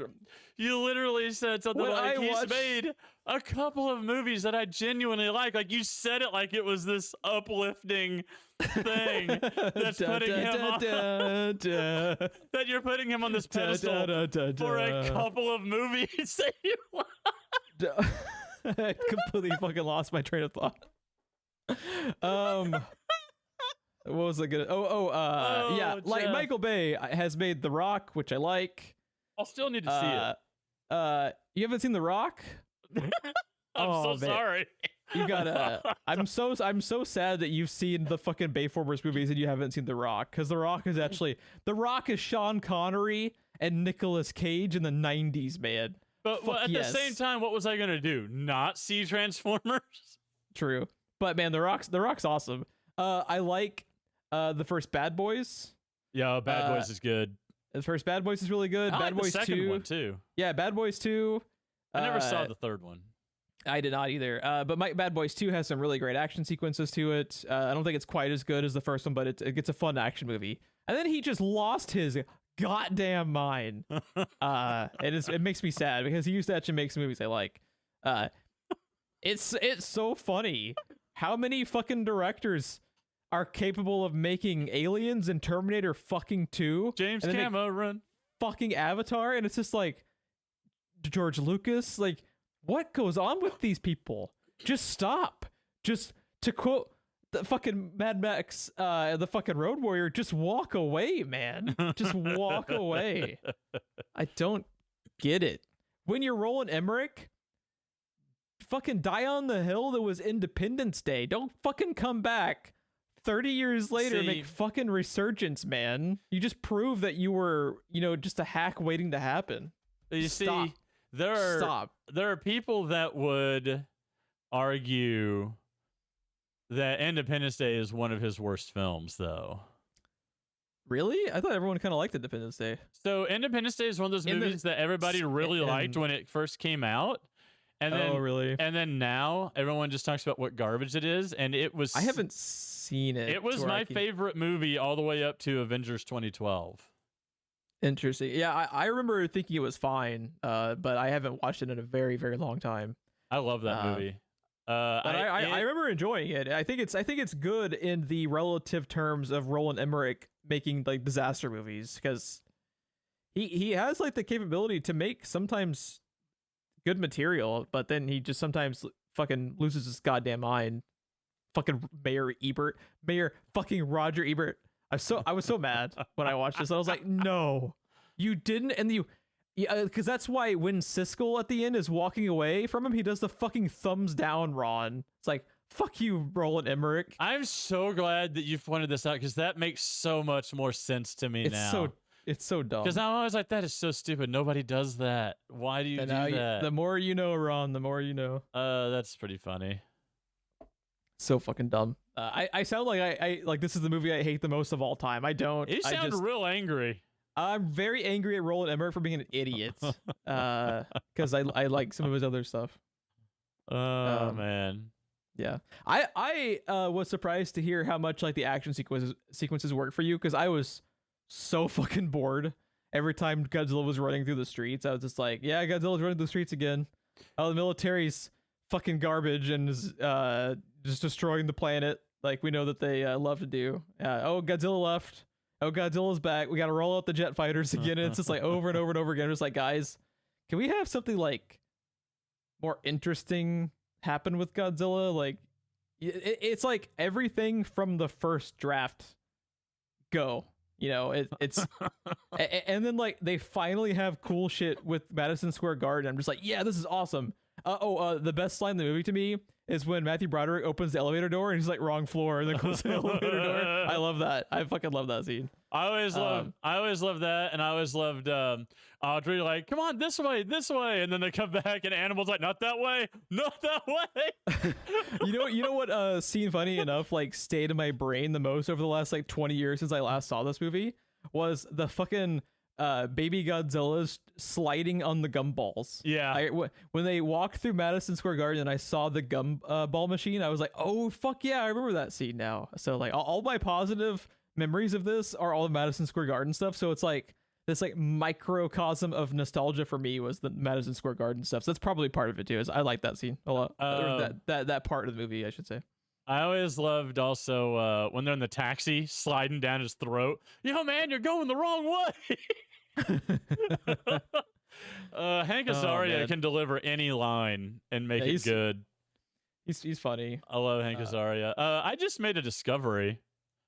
I'm looking at what is he credited as? Old Fisherman, Ralph Manza. Yeah, what is that guy from? Because I recognize his face. I just couldn't put Jeff, what is he not from? That is the question here. Oh, really? Yeah, he's in Dragnet. He's in Get Smart. He's in, I thought I saw Bewitched in here, but now that I said that, I'm not finding it. But he's in Blazing Saddles. Oh, shit. Yeah, he's Hitler in Blazing Saddles. Really? Yes, he's Hitler. That's amazing. He's in Serpico. He's in Chico and the Man. He's in Punky Brewster. Everything. Yeah, Simon and Simon. He's in Chips, Fantasy Island, Heart to Heart, Blue Thunder. When's the last time you thought about Blue Thunder? Oh fuck, I forgot Blue Thunder existed, dude. The Fall Guy, Golden Girls, Twilight Zone. This guy has been around. I was looking for something because I lost it because I'm tired. Newhart, Murder, She Wrote, 9.5 Ninjas. Nice. Fresh Prince of Bel-Air. God damn. He was Bob Doomey. In Punky Brewster, he was Santa Claus. Jeez. Yeah, he's been I around. knew I had fucking seen that dude. I was just like, what if I seen that guy? He's the barber in Get Shorty. Nice. He's in Dave's World. Wow. Yeah, his IMDb. Major kudos to that guy. His IMDb goes on, and it goes past this. He's in Boy Meets World, and Friends, Days of Our Lives, Charmed. I always have a lot of respect for character actors that will just like show up to do fucking anything, and then they're just in every TV show or movie you can think of over the course of like 30, 40 years, but they're always just that guy. I have a lot of respect for people that just become like that guy in the background. He passed away in 2000. Really? That's So this movie came out in 1998. So he saw that come out. He did a few other things. He was working up till he passed away, because in The Tangerine Bear, Home in Time for Christmas, he's the factory worker. He did that in 2000. Boy Meets World in 2000. He died January 31st, 2000. So he already had those in the can, I guess, when he passed away. He was 78. Gotcha. Yeah. This guy, finding out that he was Hitler in Blazing Saddles. I'm trying to remember what happens to him. Something specifically happens to him in Blazing Saddles. It's when they're spilling over into other movies and other sound stages with their fight. Yeah. I'm gonna watch Blazing Saddles now. That's all. That's the discovery I made. This his name is Ralph Manza. His IMDb is worth thumbing through, because my God, 1921 to 2000. It's pretty crazy. Yeah, no. So my final thoughts on it. It sounds like I just like hate the movie. I don't think it's terrible. I don't think it deserves the like 20% that it got on Rotten Tomatoes, or like the 30-year ass kicking that it's gotten from people just in general. My problems with it are, I think there's, like I said, I think there is a very solid kaiju movie in there. They just need to kind of like edit the shit out of it. We need to completely Monday morning quarterback Audrey out of the movie. Just use the other doctor lady. Already blanking on fucking, what was the character's name? Chapman. Elsie Chapman. Yeah, Dr. Chapman. She seemed like a more fun character, which wasn't just what if you're going out of your way to make a romantic subplot, why are you also going so far out of your way to make the romantic interest in the Audrey character so fucking unlikable? I don't know. Like, she fucks over, like, it would be bad enough if the only thing she did to Matthew Broderick was just dumping him after 4 years without saying a word or leaving a note, but to also be like, what she does to steal the tape is so shitty. Yeah, it's fucked up. I wouldn't speak to her ever again. And then all of a sudden, like we said earlier, out of nowhere, he's just fine. Well, we survived this together. Now we're obligated to be together. Yeah, now we're gonna get married because it all worked out honky dory. Because fucking movie, I hate that shit. Is there ever a movie where that doesn't happen? Maybe they're like friends are on better terms now, but they don't get back together romantically. Is there a movie where that happens, or do they always get back together and we're supposed to applaud for that? So I think they always get back together if it was a movie made in the 90s, because they were following the formulas to a point. Eventually, like, there are some movies Guardians where of the Galaxy, I guess. Guardians of the Galaxy 4. There are movies that happen like nowadays. 4. 3, 4, 4, 3. What movie was that? Was that the third one? That was the third one. It's getting hard to keep track. Yeah, because like the Avengers movies kind of become Guardians movies in your brain a little bit. It's hard to keep track. But yeah, what I was gonna say is that it feels like they're trying to meet these formulas for no reason and are doing it poorly, making characters that are unlikable such big pieces of the movie when they don't need to be.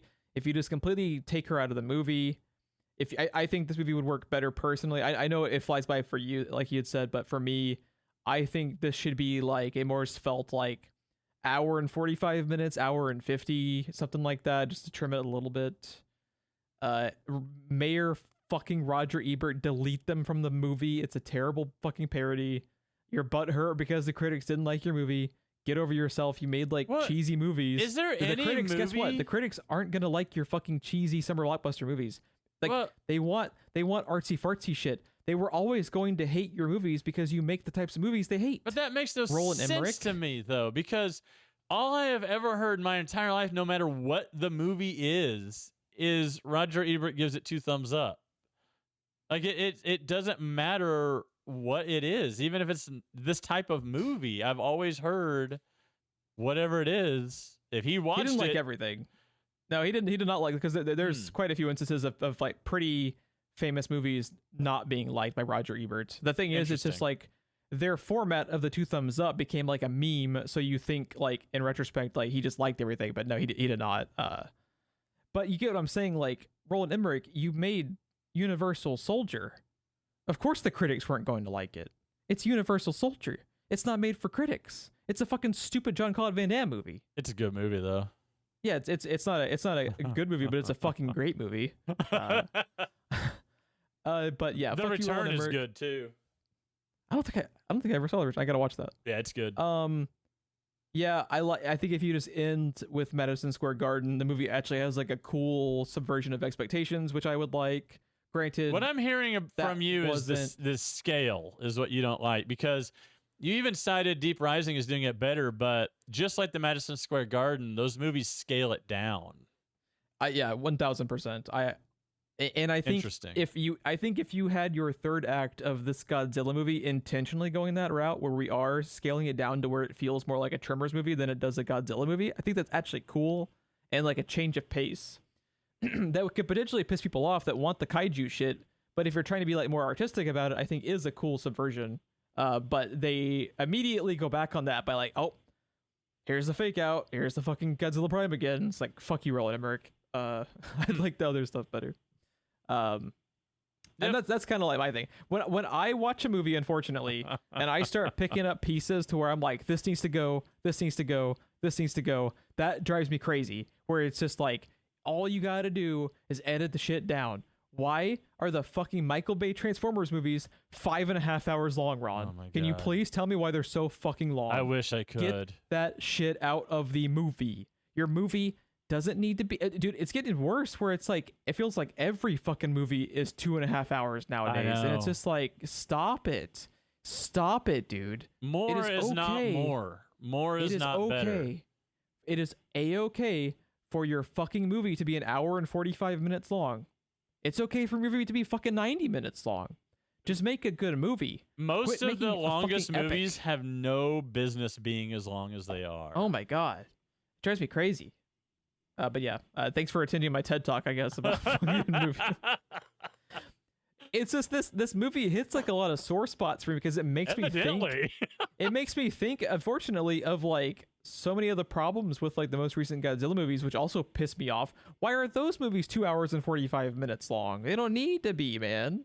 They spend how much of the Godzilla versus Kong movie is spent around fucking 11 from Stranger Things being a conspiracy theorist? I don't fucking give a shit. No, I don't care. Fucking care. But also in those movies, I don't care about the kaiju fights either. They're just they're very forgettable. It's trying so hard to be so epic. Yeah, it's trying way too hard. I agree 1000%. But I will always commend Godzilla 2014 for making me more mad by having the most badass thing I've ever seen in a kaiju movie and nothing else to show. And that's after they bait and switch you with Bryan Cranston. Yes, with Bryan fuck Cranston. them for that too. Fuck what them. is it? What is it with these fucking Godzilla and King Kong movies where it's like, I feel like they drop the ball on them constantly in different ways. It's very strange. It's like they're cursed. I've never been outside of Kong Skull Island. Kong Skull Island is really fucking good. Other than that, I feel like they fucked up almost all of them in some way. Do you remember that Jack Black King Kong movie? Oh, fucked. Dude, it's like 3 hours, 3.5 hours. That's like the ultimate thing we've been talking about as far as like, what are you doing?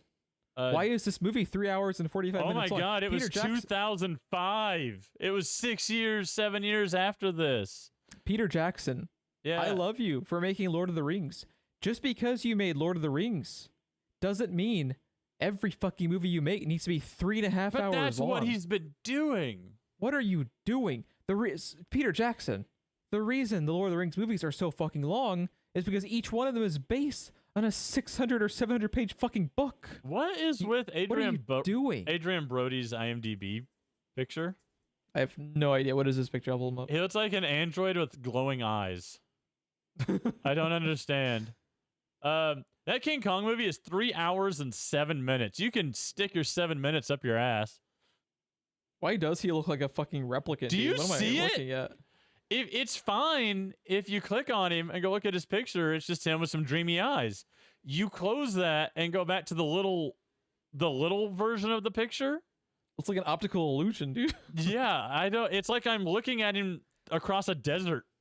Like I don't. It's very bizarre. It's yeah, so that weird. is strange. That is strange. Yeah, this movie's 3 hours and 7 minutes, and it needed to be half that. I'm gonna be honest. That movie didn't need to exist. Period. They didn't have enough going on. Even if you took the quote unquote best parts of that King Kong movie, and all that you had was 90 minutes of the best scenes in that movie, I don't think it's justified. I remember I remember these scenes when they're on the island and they like are being killed by the creatures on the island, and that's like a 10-minute scene, and that's fucking all I remember about that fucking movie. Can I tell you my favorite King Kong trivia? Yeah, go ahead. What is it? Yeah, I think it's Citizen Kane. There's an Orson Welles movie where there's a famous picnic scene, and the background is rear projected, and they didn't have a lot of stock footage to use, so they used King Kong. I know what you're talking about. So they're having this picnic, and in the background, there's fucking pterodactyls flying around. I remember that, dude. That's so funny. Isn't that awesome? Oh, it's so good. And it's like one of the most renowned movies of all time. Of all time. Rosebud is the pterodactyl, Ron. Oh, Unicron. Yep. Oh, man. The man, the myth, the legend. The man, the myth, the legend. Unicron. All right, let's get the fuck out of here before we hit 2 hours. But since before this podcast is longer than it needs to be, am I right? Yeah, we gotta get that. We gotta practice what we fucking preach, man. Were any other topics with Godzilla 98 that you'd like to touch on?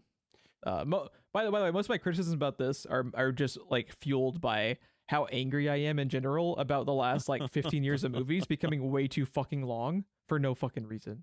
So that's like, it's like not specifically like complaining about Godzilla 98. It is specifically complaining about. Oh, he's backpedaling now. I would never. Godzilla 1998, 2 thumbs up. Oh, Jesus. Yeah, I like this movie. I like this movie a lot. I like what it's going for. I like its message. I'm always a sucker for turning a genre on its head a little bit with you know, I'm always really sad at the end of this movie. Like this movie, it's a bit sad when they're on the bridge. It's a bit sad. The music is sad. Even the happy moments when we blow up the nest and we've got dead baby Godzillas everywhere. That music is an odd combination of victory and just sad. Like the score of this movie is really good at being like sounding happy, but being sad at the same time. Like just go listen to the score and you'll see what I'm talking about. Or I think it also does a good job as far as when they're showing what is supposed to be like a triumphant action sequence from the side of the military, it is like a hollow score intentionally. Yeah. Where it's like it's giving you the kind of like bombastic music you would expect in that scene, but it doesn't have like a backbone because it knows what it's doing is wrong. Yeah. Which I think is a cool way to go about the kind of like subtext of the military. It's really confusing, and it's supposed to make you feel confused because, I mean, did you not just see a good thing? But why do I not feel good about this thing? Like, you know, it's really good at driving you towards that. And I know just the detail that, like, you get it and our main characters get it, but everyone else is fucking celebrating, and the 4 of them are just kind of standing there looking at what we've done. And like you're the fifth wheel. You're the one that gets it. It's just the 5 of you that understand. I don't know.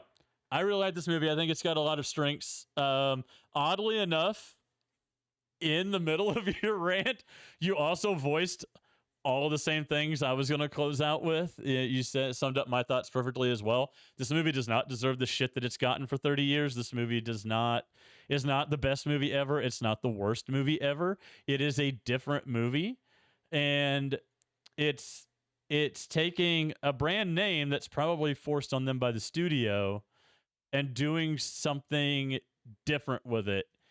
And in my personal experience, Godzilla fans are just as bad as Star Wars fans, and you're never going to make them happy because I mean, they got what they wanted, and they still hate it. I mean, that 2014 movie is exactly what they want out of this movie, and they hate it. So I thought everyone liked the 2014 Godzilla movie. God, that movie raises my blood pressure. And that's what like made me question like that and the first Avatar movie being renowned. It was what like made me lose faith in humanity because I don't get it. I don't think fucking get general audiences like that 2014 movie a lot. I think Godzilla fans are angry about it for all the wrong reasons. Completely different reasons. I'm just mad that Godzilla isn't in the fucking movie. That will always piss me off that he's in the movie for 5 minutes. It should be Walking Small because that's all he does through the whole like, movie. What are you fucking doing? Why is he barely in the movie? Why am I watching a movie called Godzilla, but it's just a guy riding a train and somehow doing that badly? Did you ever see? I think it was like Angry Joe that did like a little sketch about the Godzilla 2014 movie where he's pretending to be like a news anchor, like as the shit's going down in the city, and he's like, oh my god, there is a crazy thing going on just off screen. Oh, it's a shame that you're missing it because it is the most epic thing I've ever seen, but you missed it. It's a really good bit. I usually don't like him because he's kind of an asshole, but it's a good bit. Yeah, I'll have to look that up. Yeah, it's pretty good if I can find it. But yeah, like my problem with this is I agree 1000%. It gets too much shit. It doesn't deserve 20%. But they also, it's like what makes me mad is it's missed opportunity because there's a lot better movie in here than what they present. If they could just like figure out which characters work, which characters don't need to be in the movie at all, which ways we can consolidate it. And I want all fucking movies to be under 2 hours long, just in general. Like, cut the shit out. Unless it's Avengers Endgame, and then you're fine. I'll nerd out on that shit for 5 hours if I want to. Yeah, but Marvel earned that by having 11 years of solid movies. Exactly. So, you got to earn it. You can't just willy-nilly. Yeah, you have to earn it, Warner Brothers, DC. Fucking earn it. And even when you earn it, you have to have common sense. Don't be like Peter Jackson making a fucking 4.5-hour King Kong movie for no fucking reason. Oh, Jesus. But yeah. If they ever remake Citizen Kane, though, I want them to put that Peter Jackson King Kong movie in the background. Oh man, so I don't want to cut you off though. Are you satisfied with your Godzilla 98 coverage? I think I am, and I think I will be the only one who is. But yeah, no, it's fine. It's fine. There's a lot worse movies to like fucking die on the hill for, like Avatar. I was thinking about it though while we were sitting here. I think Godzilla King of the Monsters might make me even more angry than 2014. Really? I think 2014 disappointed me and pissed me off a couple of times. Disappointed. But that King of the Monsters movie actively went out of its way to anger me, I think. Yeah. I don't remember anything about it. Couldn't tell you a fucking single thing that happens in the movie. Unfortunately, I do, but for all the wrong reasons. Like, I just the things I remember about it are the things that just angered me the most. Interesting. Especially the "Long Live the King" line. You can go fuck yourself. That's so stupid. Ugh, that's another podcast that I'm sure Soapy will thrust upon us.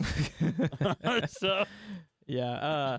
If you would like to follow the show more, you can find us on Twitter at SPR Filmcast. Any ratings or reviews on whichever platform you caught us on is always helpful. If you caught us on YouTube, obviously liking and subscribing to the channel always helps us out a ton. And share us out to your friends. Do you know the other person in the world that is defending Godzilla 1998 25 years later? Ron would like to meet them.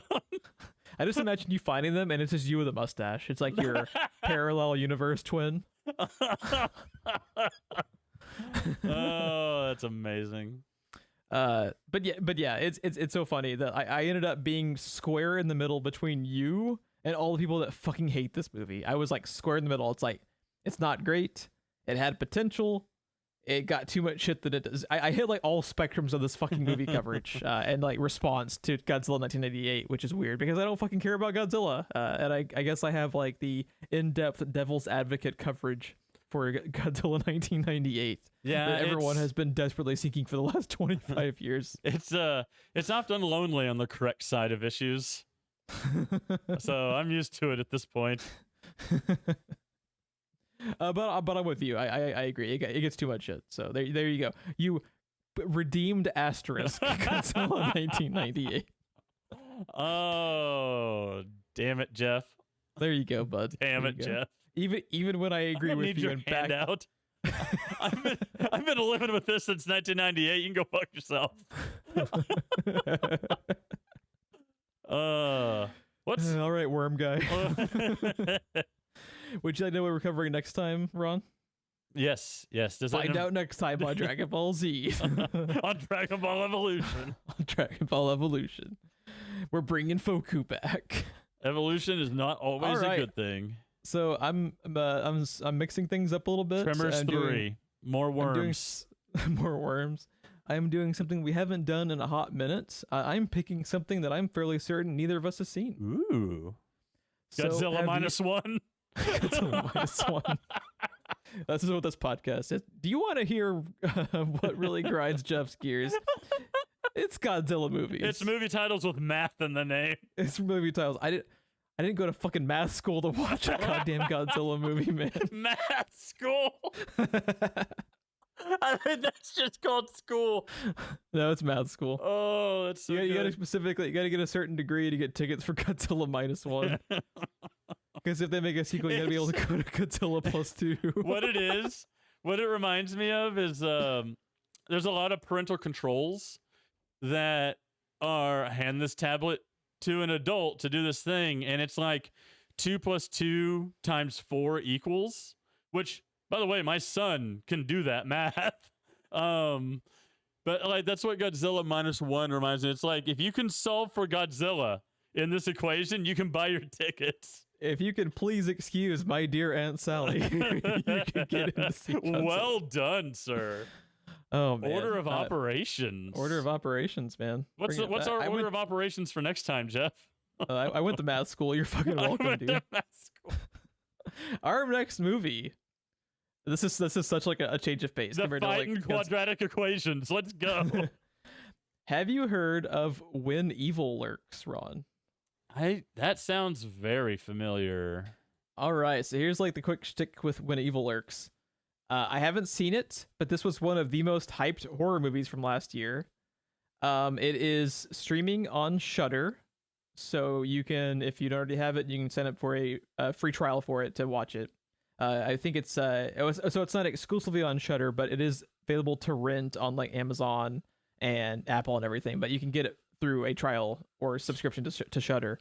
But this was a hugely hyped like all throughout last year, especially like end of year wrap up stuff. People talking about it being like the best horror movie of the year, and I've had my eye on it. I don't know much about it at all. I've intentionally kind of like left plot details and any trailers like kind of on the side, so I don't have anything spoiled. But just so everyone knows, it is a subtitled horror movie from I believe it's from Spain. I forget exactly where it's at, but it's supposed to be so good, Ron, that people had to read and they still liked it. So that's like pretty high praise to me. Man.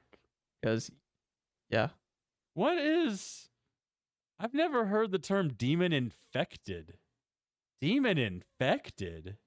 Yeah, try not, because it sounds really cool just in general.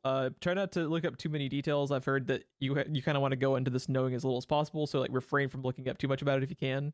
But yeah, When Evil Lurks, I'm excited to check it out. Yeah, I know not looking stuff up and all that, but demon infected, Jeff.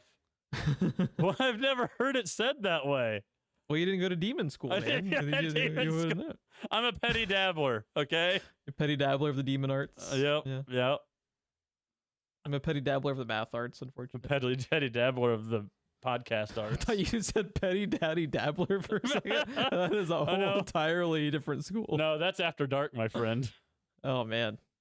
Ron's over here creating new fucking Pornhub categories. And on that note, you dabble? I dabble. Yeah. Much respect. Thanks, everybody, and have a good night. This fucking show is bonkers. So fucking off the rails. I was waiting for it. You're just like, have a good night, everybody. Bye. Get the fuck off the call. I'm deleting this Discord. Oh, I'm leaving all this in. I'm Cthulhu nuking Screenplay. All that anger energy with nowhere to go. Oh man, that's not healthy for anybody.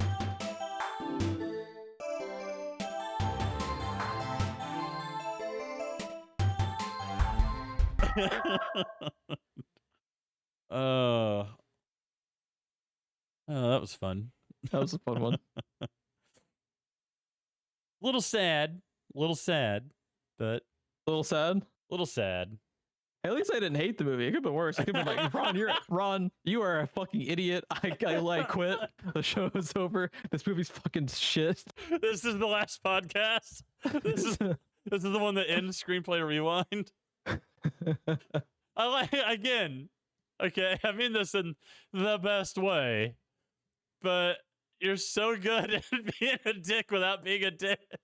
Like, well, I mean, at least I didn't hate the movie. I didn't hate it. I just played devil's advocate around the movie for 2 hours. I didn't hate the movie. I think you just said. I think you literally said you're lucky I didn't hate the movie. Is what I think I heard you say. Oh God, I love it. I like that awful Reddit commenter like brought to life. It's so good.